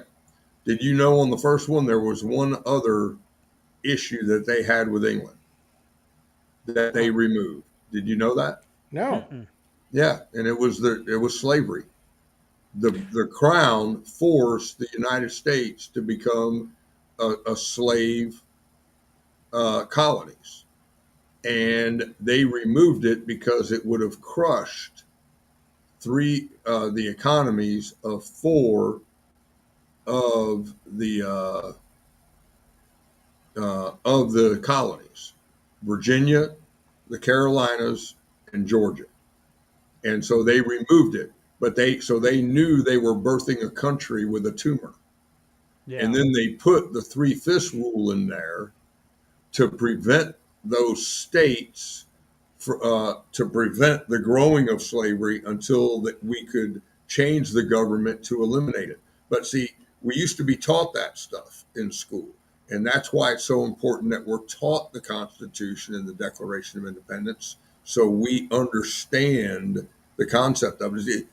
Again, because I mentor kids in my church, I was talking to a couple of them that went in the military a while back, and I asked them, I said, tell me what makes us a republic. And they couldn't tell me.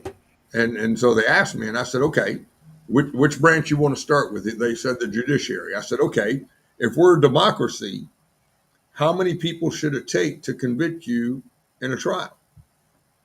You got 12 jurors. How many should it take if we're a democracy to convict you? 6 technically. I mean, Well, for 7. democracy. 7. Well, yeah, 7. 7. 12. You need one over, right? 5 you would need be 7. a hung jury. Yeah. Yeah. So 7. And I said, but how many does it take? They said, well, it has to be unanimous. I said, okay, that's what makes our judicial system a republic. There has to be no doubt that you committed that crime. All right. That's number one. And then I said, what makes the presidency, the executive branch, a republic? And he's voted on by the electoral college. And I said, what is the electoral college? They couldn't explain it to me. And I said, well, if you add up all the congressmen and all the senators, all right, each one of them, that's the electoral vote. That's the electoral college. They go, oh. And I said, so you have to win the electoral college. You don't have to win the popular. And I said, why do you think that is? They go, I don't know. I said, well, if you have a state like California that has 54 congressmen and 2 senators, how many do they get?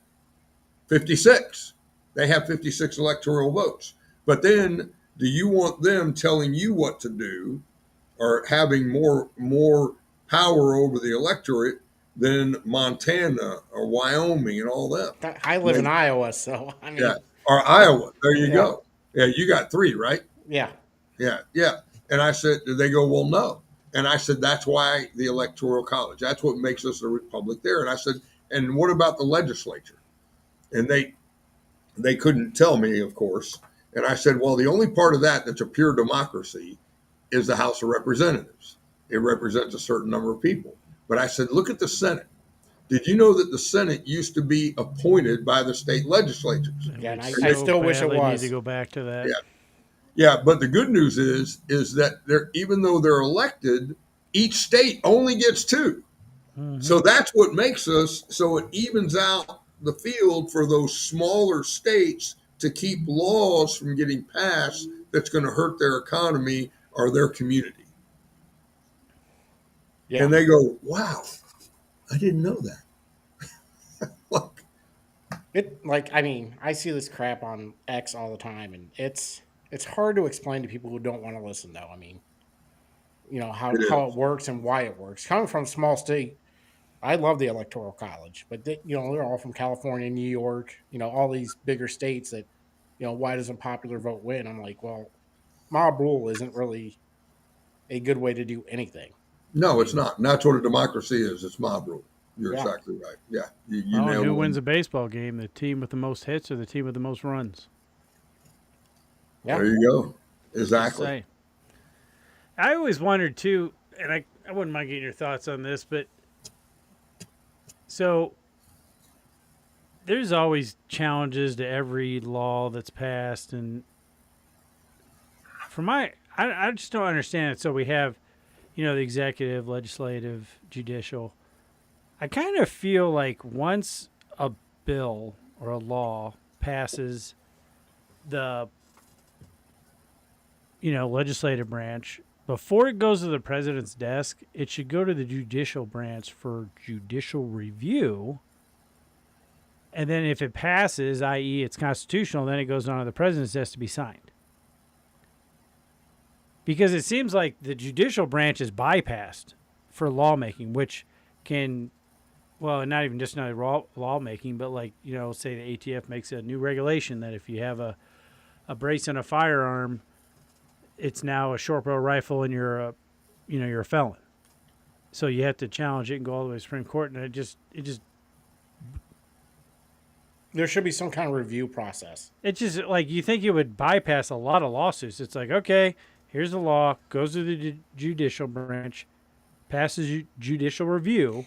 So there's no really challenging at that point because it's been kind of challenged before it's been signed. I'm actually kind of surprised that's not in our system, and that is one thing that bothers me. So if you're being charged, it has to be unanimous. But a bill that affects everyday lives is a what do they call that, a minor majority or whatever, simple majority. Everything that comes out of the Supreme Court should be 9-0. Otherwise, there are people not doing their job and they're ruling on emotion and not on the law.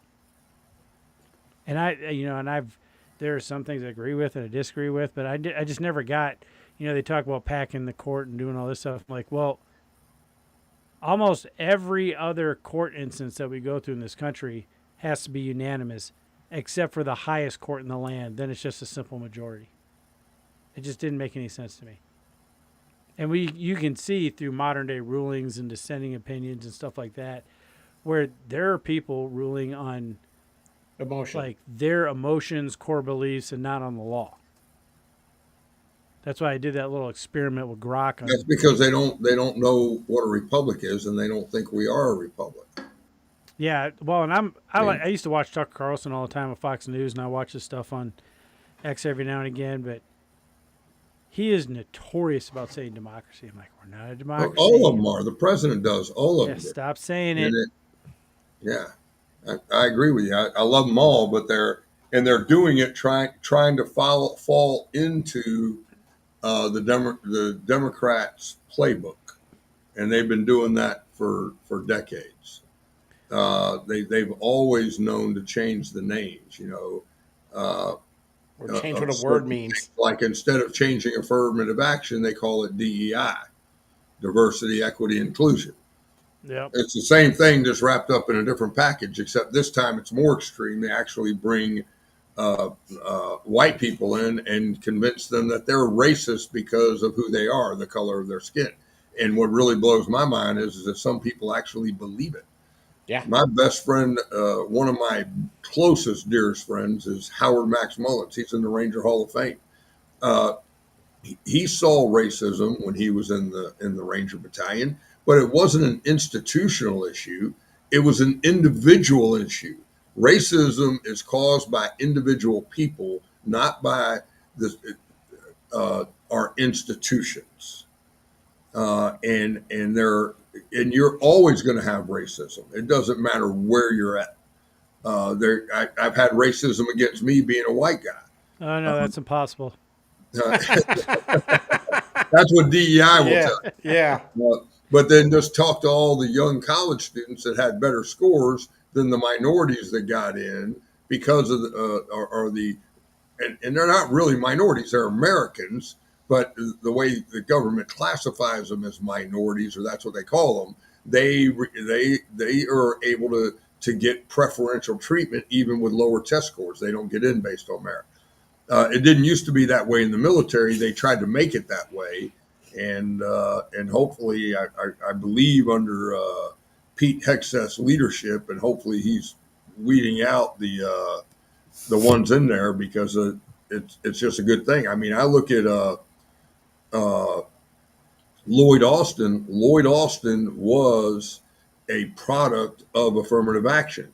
Clarence Thomas wasn't. Yeah. Clarence Thomas had made his way all the way through before affirmative action ever passed the Supreme Court. Maybe the greatest Supreme Court justice we've ever had. He went through a lot of racist stuff toward him when he was going through his confirmation. Yeah. And I think Biden had a little bit to do with that too. Oh yeah, and he dressed it up that he was because he didn't follow the normal black narrative, and that was a big lie. And all that started with Lyndon B. Johnson. It's on the tape. I remember learning that in school too. What Lyndon B. Johnson said about the equal or the Civil Rights Act, and how the blacks would vote if we Democrat for passed the it. next 200 years. Yeah, and people don't know that it actually passed the first time in 1957. And it was presented to Congress by the Eisenhower administration. It made it through the House. It gets to the Senate, and it had four parts. Part four, which was the enforcement arm that gave the U.S. government the authority to enforce the Civil Rights Act. So it passed, but they stripped out the enforcement arm of it. And guess who was the Speaker of the House when they stripped it out? Lyndon B. Johnson. The guy who treated the presidency like he was the king. Yeah, he was a big racist, just like Woodrow Wilson. What was did you know that the first movie ever watched in the White House by Woodrow Wilson was a Ku Klux Klan movie? I did Not not know surprising. that. Wilson went down as one of the Yes. worst presidents we've had. Yeah, and he's one of the ones right around that time period that brought precedence into the legal system. See, the funny thing is that's assuming that every case and everything that comes up is similar. Like There in some could cases, be a new it type of I mean, case. I mean, that's yeah, in what's- some areas it is, but I don't know. It's like like you were saying, yeah, there's racism. I mean, when I was working in Arkansas at the chemical weapons plant down there at the Pine Bluff Arsenal, I was at a bar and I was taken aback by the racism I saw. I was like looking around at my buddies because I used to work all over the country, going from different bases and old decommissioned arsenals. And I'm like, where did we go through a time portal? It's like, you need to call this bar the 60s or the 50s because what the shit? yeah. But like, yeah, is it there? Yeah, but I think if you're these people making the argument for institutional racism, I wouldn't call it racism. The institutional problems we have, I think, is with the educational system and allowing people to pass through grades and not be educated. There are people in inner cities and in schools that aren't getting the proper education that they need, to where we end up with a growing number of people graduating with a high school diploma that are illiterate. And those people out the door are disadvantaged compared to anybody else. That's a Yep. fact. But that's not like based on institutional white supremacy or any of that crap. That's a numbers thing too for funding. Oh, like I think George W. Bush signed the No Kid Left Behind. That's when that stuff started happening. Yeah, it's Because then the horrible. schools look bad if a kid couldn't pass. So we'll just pass them along. We'll just pass them along. Yeah, and then It's they like can you want to graduate make and a can't great read. equalizer. Educate the youth. That was the. I would argue that that's one of the big factors that made the United States as great as it was, as we educated everyone. It didn't matter if you're rich. It didn't matter if you're poor. We started educating everyone. But the key to it, though, it was decentralized.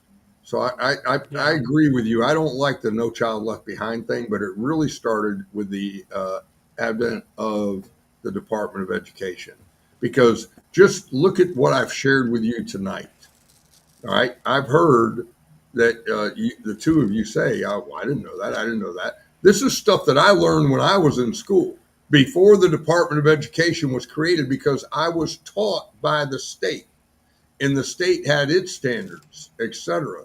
And there weren't funds being withheld if you don't do things a certain way. And that's why it's happened.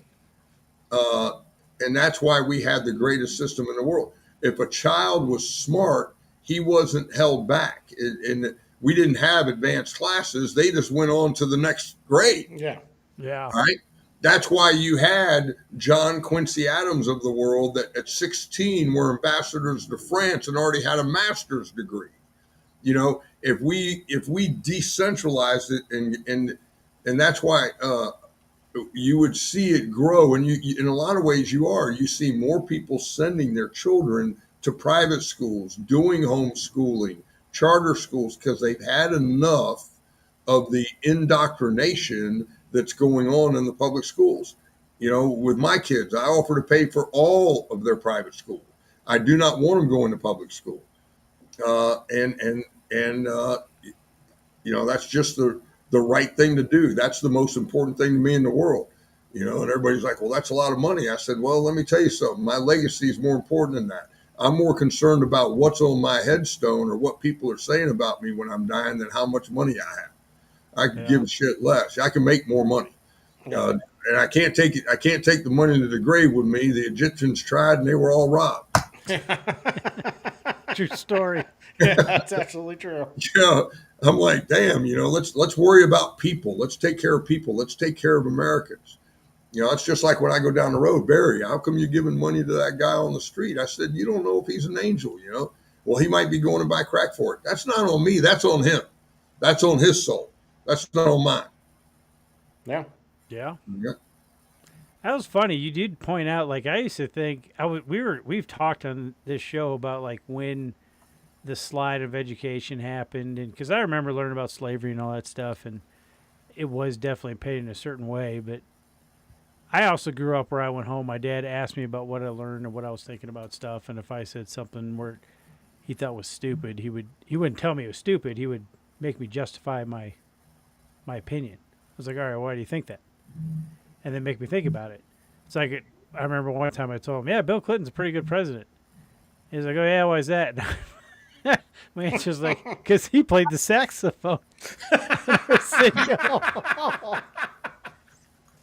Absolutely no merit to it whatsoever. Well, you're But what, it's like- 13 years old or something like that? Or Yeah, 14, somewhere around there? Well, you think about it though. Watch this. Every major figure that really moved things in our government, all right, outside of a couple, since right before the Civil War, have they been Democrat or Republican? Well, they've been well, other than Reagan, they've been Democrat. Even before Well- Reagan. Watch this. Watch this. Was Martin Luther King a Democrat or Republican? I think he was Democrat. No, he No, was he's a a Republican Republican. all day, brother. He hated Oh, he liberals. He Martin Luther hated King. liberals with a passion. I was thinking of Malcolm X. I know he hated liberals. But Martin Luther King, this is what's been denied to. Well, I was talking more like what has moved the country farther towards socialism, because Republicans in the last 30 years would refuse to do anything. We're just as guilty though as the liberals. Yeah, because we don't do anything to stop them. I mean, Correct. We stick our heads in the sand. Well, and especially when you're young, you're so busy you don't want to get involved in politics, and we stick our heads in the sand and we ignore truths, taking prayer out of school, taking the Pledge of Allegiance, all the things we talked about earlier, not teaching our children about the judicial system and how it's supposed to work. Properly understanding their rights. Yes, There's exactly. a lot of people that throw around free speech, and I don't think they really understand that just means you can't be prosecuted by the federal government for it. Like there's consequences. free speech to does not what protect you say. from getting punched in the mouth. Yeah. Exactly. But free speech also comes with you can't run into a theater and yell fire. You do that, you're going to be prosecuted for creating a riot. And that is, but they don't. Well, I mean, technically you can say it, but if it does create a riot, that's on you. So it's a consequence of what you said, not actually what you said. Correct. The actions based on your words. Yeah. Correct. Well, do you think then? Do you think the people that are paying for these? We might kind of roll you into some of the happenings of the week we have going on, but like all these protests, the anti-king whatever BS going on, The No King protest. the No Kings protests, they're tracking down where all this money's coming from. That's not.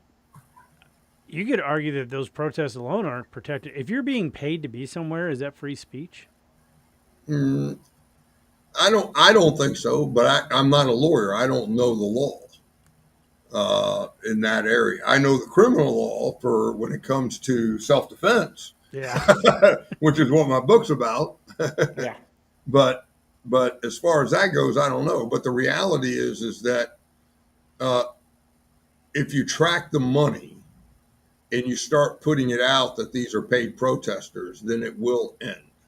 Because right now they're trying to make it out that that this is how the city of Los Angeles feels, and there are some in there that feel that way because they are illegals, and they're here. Some of them have been living here many years, and the ones I feel bad for are the ones that are not illegal, or the ones that came over here and maybe their visa got canceled, but they had already been here for 20 years and they had kids and all that, but they're members of society. They're paying Social Security. They're doing all the things they're supposed to do, and they're working hard. Those are the ones I feel sorry for. Uh, and so uh, this is going to be a hard thing to clean up, and it's going to take more than 4 years, I believe. I think it's probably going to end up taking 8 to 12 years to clean up, Oh, easily. and I that's think why we got to be diligent and stay focused on winning elections so this can continue to happen. what I saw was at the rate we're going, in 4 years, Trump will get rid of 700,000 illegals. Well, That's it. yeah, but you got to understand, it's taking But time to link it up. He's with got all to the get everybody in line. That's going to pick up. also with all the legal battles of all these judges. Yeah. All that's going to get caught up. It just takes time. It's no Yeah. different. I had somebody complaining the other day, oh my gosh, the bill's not going to pass by July 4th, da, da, da, da, da, for the big, beautiful bill thing. I said, stop that. It, this always happens. Every time Congress is going to pass a bill that deals with the budgeting, the House comes out with their version. It goes to the Senate. Everybody stakes in their stake. They're going to go write their bill, and it's not going to be the same. The two of them are going to come together. They're going to conference. They're going to agree. Then they're going to go out, revote one more time. The bill's going to pass, and we're going to move on. All right. Yeah, I don't even think Democrats can afford that bill not to pass. Because if it doesn't, it'll crash the economy with just the tax increase. Like I honestly don't think that they can afford.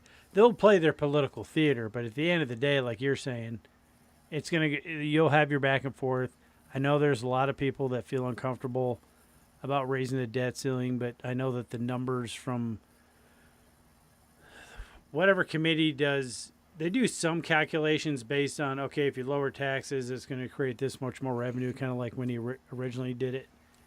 And they're kind of shortchanging that, but what they're doing and how they're saying, from my understanding, and I'm not an economist at all, my specialty is environmental work, but not like the Swedish girl environmental work.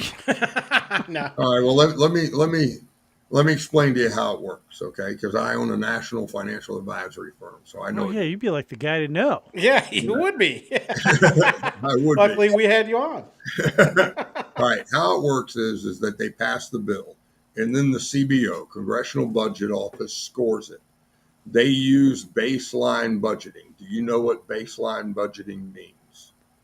Kind of. Okay. Baseline budgeting is this simple. Whatever the tax revenues were last year, they stay flat and they don't count anything into them. They're not counting the tariffs. They don't count any growth.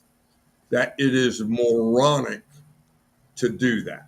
That is miraculous. When I go in front of my board, I have to have a budget of what I anticipate the growth to be for my company. Every company in the country has to do that. If you don't, you're not going to be the chairman of the board or the CEO long. Right?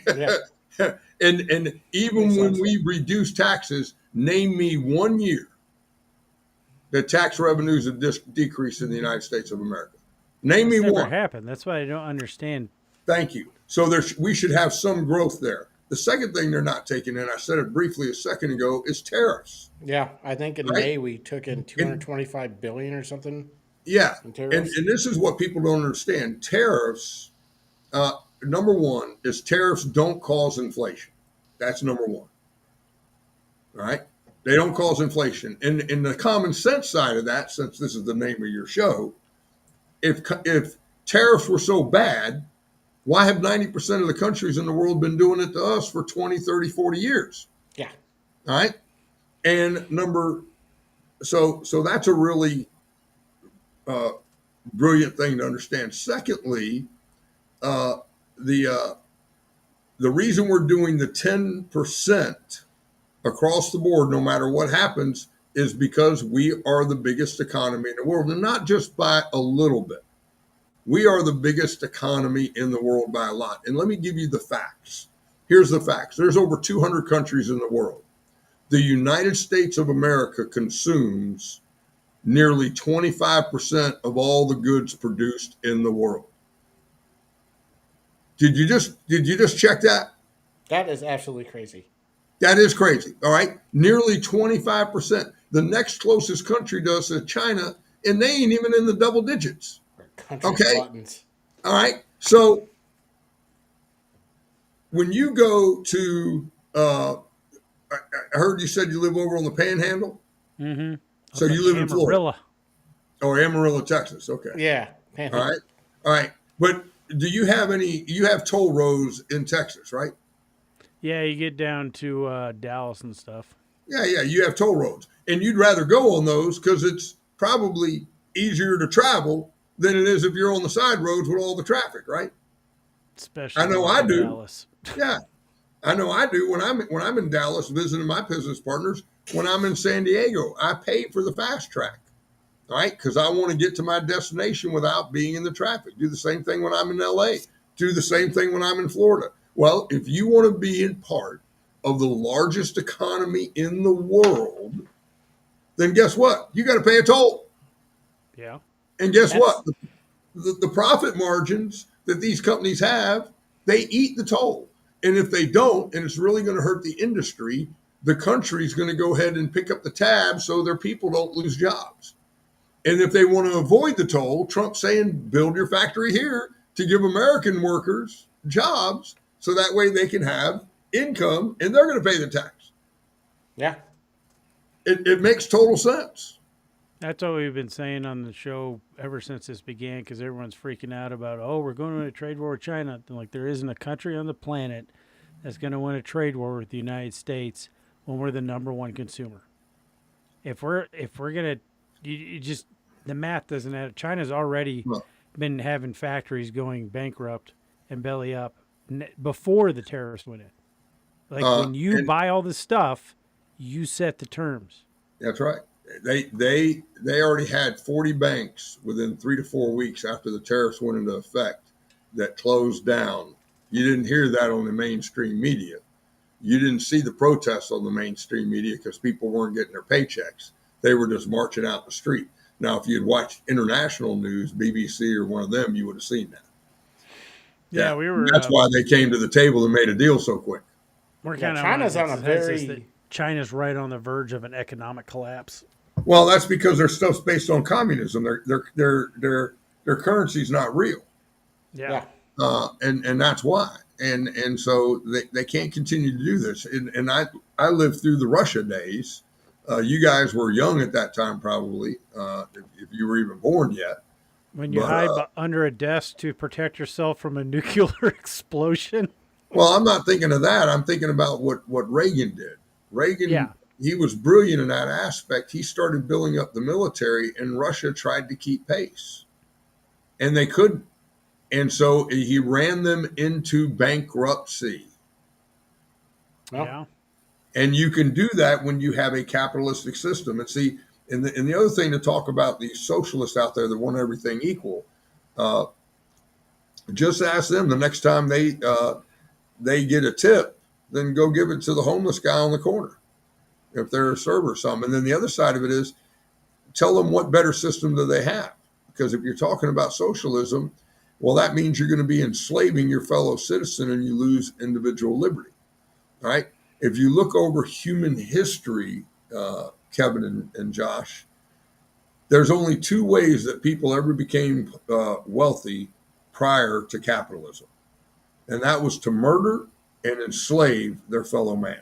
That was the only way, right? But now yeah. capitalism allows you to become wealthy serving your fellow man. Isn't Yeah, that a that's beautiful true. thing? It also drives innovation. I mean, look what we've done in the last 150 years. just on It innovation does. alone. But the innovation comes from a drive inside of people to serve their fellow man, Yeah. to make things better Yep.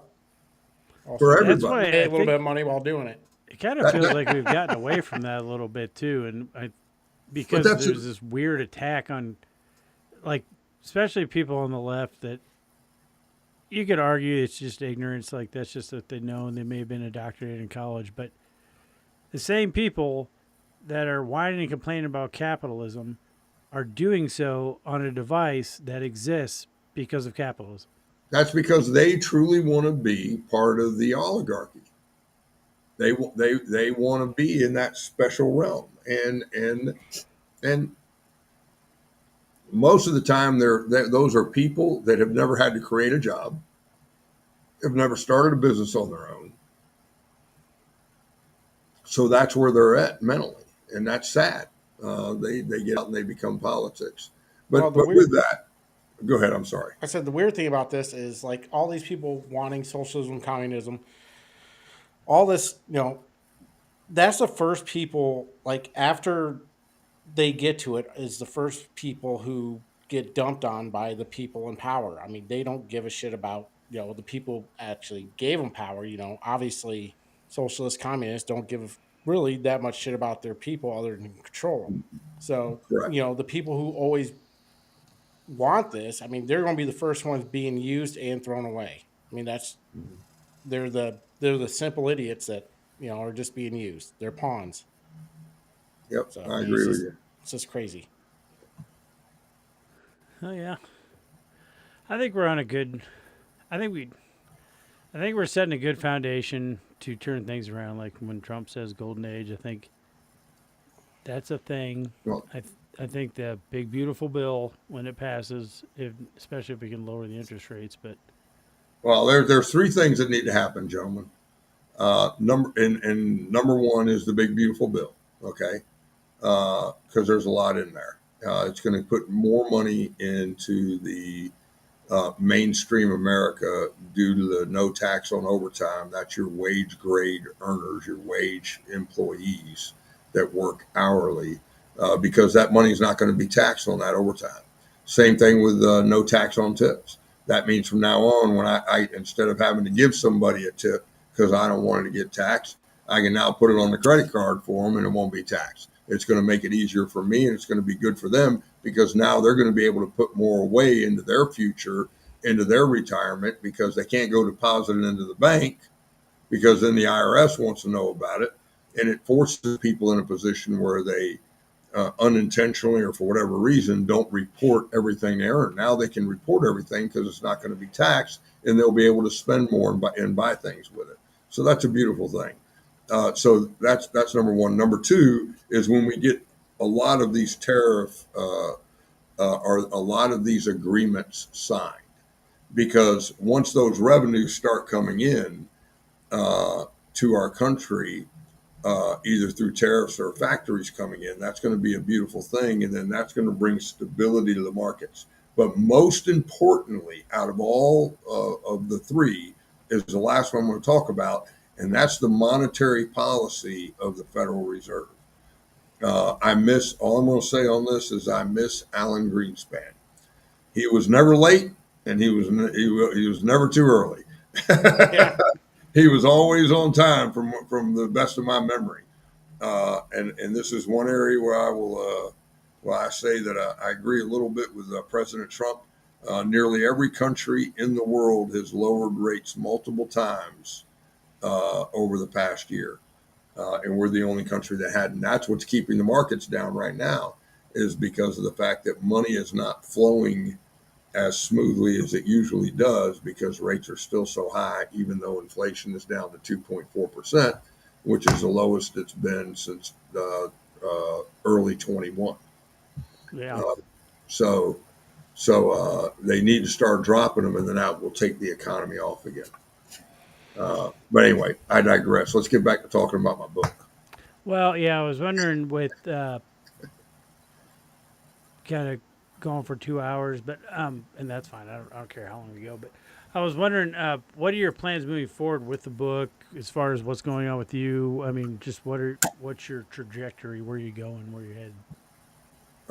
Well, I want to sell as many of them as I can. I want to get it out and raise the money for the Defense Resources Foundation.org. Uh, I mean, truly, this book is a riveting, true story of what happened to me. And everybody that's read it said, once I started and I got through like chapter 4 or 5, I couldn't put it down. And they're shocked at what happened. I've just shared a little bit on our show this evening, but it's crazy. It's It's on crazy. my Kindle app, so I'm gonna get to reading it. So Yeah, it's crazy what happened to me, and you know it's really shocking when you believe in a judicial system that no longer exists,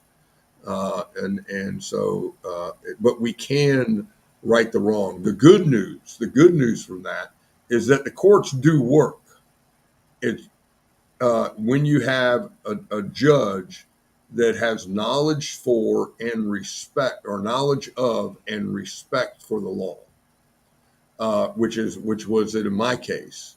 Uh, the judge in my case was brilliant. He held both attorneys accountable, but he called the prosecutor out, and he showed him, and it's a great thing when you have a judge that can see through the BS Yeah, and that helps a really lot. and see the truth, and but we still shouldn't be stuck with the kind of price tag that I had on that. You know, the it should be like it was for Ralph's father, my brother, in 1966, where his went to a grand jury and there was no charges and he didn't have to pay anything except to fix his window and buy new bullets. Yeah.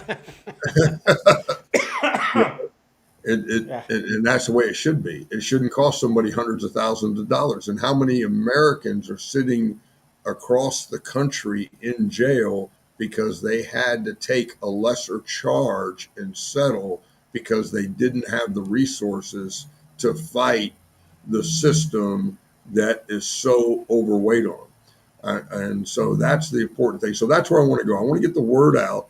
I want to help people, and I want people to start talking about this and start getting the laws changed in their states. And we'll help them any way we can.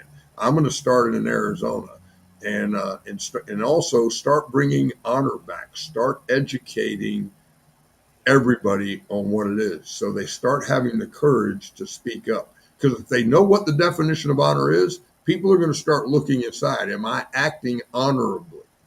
Yeah. yep. All right. Am I doing the right thing no matter the cost? And so that's where I want to go with the book. Well, and I think, I mean, it's an honorable endeavor, and we'll keep your book link up in our description on our episodes move forward for a while, and uh, Please bring do. up bring up that one screen we had for your introduction, just and bring it up because it is a good cause. It's what happened to you shouldn't have happened, and so yeah, I mean, we'll help out as much as we can with Yeah. what Go we out can there and do. go out there and give $25 a month. Let us do it. You know, Yep. uh, I'm putting more into it than most people. I mean, I just want to help people. Yeah, I mean, put whatever you can into it. Yeah. I'm You know, the things that are happening to Daniel Pennies and the Kyle Rittenhouses and the Dave Lausmans and the Waylon Rawlses, George Allens. I mean, that's just five that I can think of off the top of my head. This stuff should not be happening. Yeah. Couldn't agree more. Yeah, yeah. All right. Well, I think this has been a pretty informative and entertaining show. I had a great time. I had a great time. Thank you for being on our show. Man, I learned a lot. I enjoyed just talking to you. I mean, thank you so much. And I can't stress enough how people should buy your book and actually, just know your laws in your state, Yeah. and educate yourselves. I'm sure buying your book will help, but I mean, everybody should know your laws in your state and, just be educated. And Yeah. I mean, Be educated and don't be afraid to stand your ground. there's people out there that believe in you and will help you, just and help us to help everybody else. If we all come together as Americans, because this is an American issue, this is not a liberal, conservative, red, blue, Democrat, Republican issue. This is an American issue. Yeah, no We matter need to who, get our system, our judicial system, back to where we are presumed innocent. yep, and no matter what, you should be able to protect yourself. Not Yes, have consequences for doing it. correct. And it's just not for people that, like you talked about earlier, the knife person or Daniel Penny. That's not just if you have a gun. It could happen to anybody. Yep. All right. All right. Well, I think that kind of wraps up the show. So, All right. Well, God bless you both, and thank you for having me. Yeah, yep. thank you for being coming on. on. This was awesome. Yeah, we really enjoyed having you. Yeah, you Well, too. until next time, I'm Josh. And I'm Kevin. Thank you, Mr. Todd, for coming on. And this was the Lost Art of Common Sense. All right.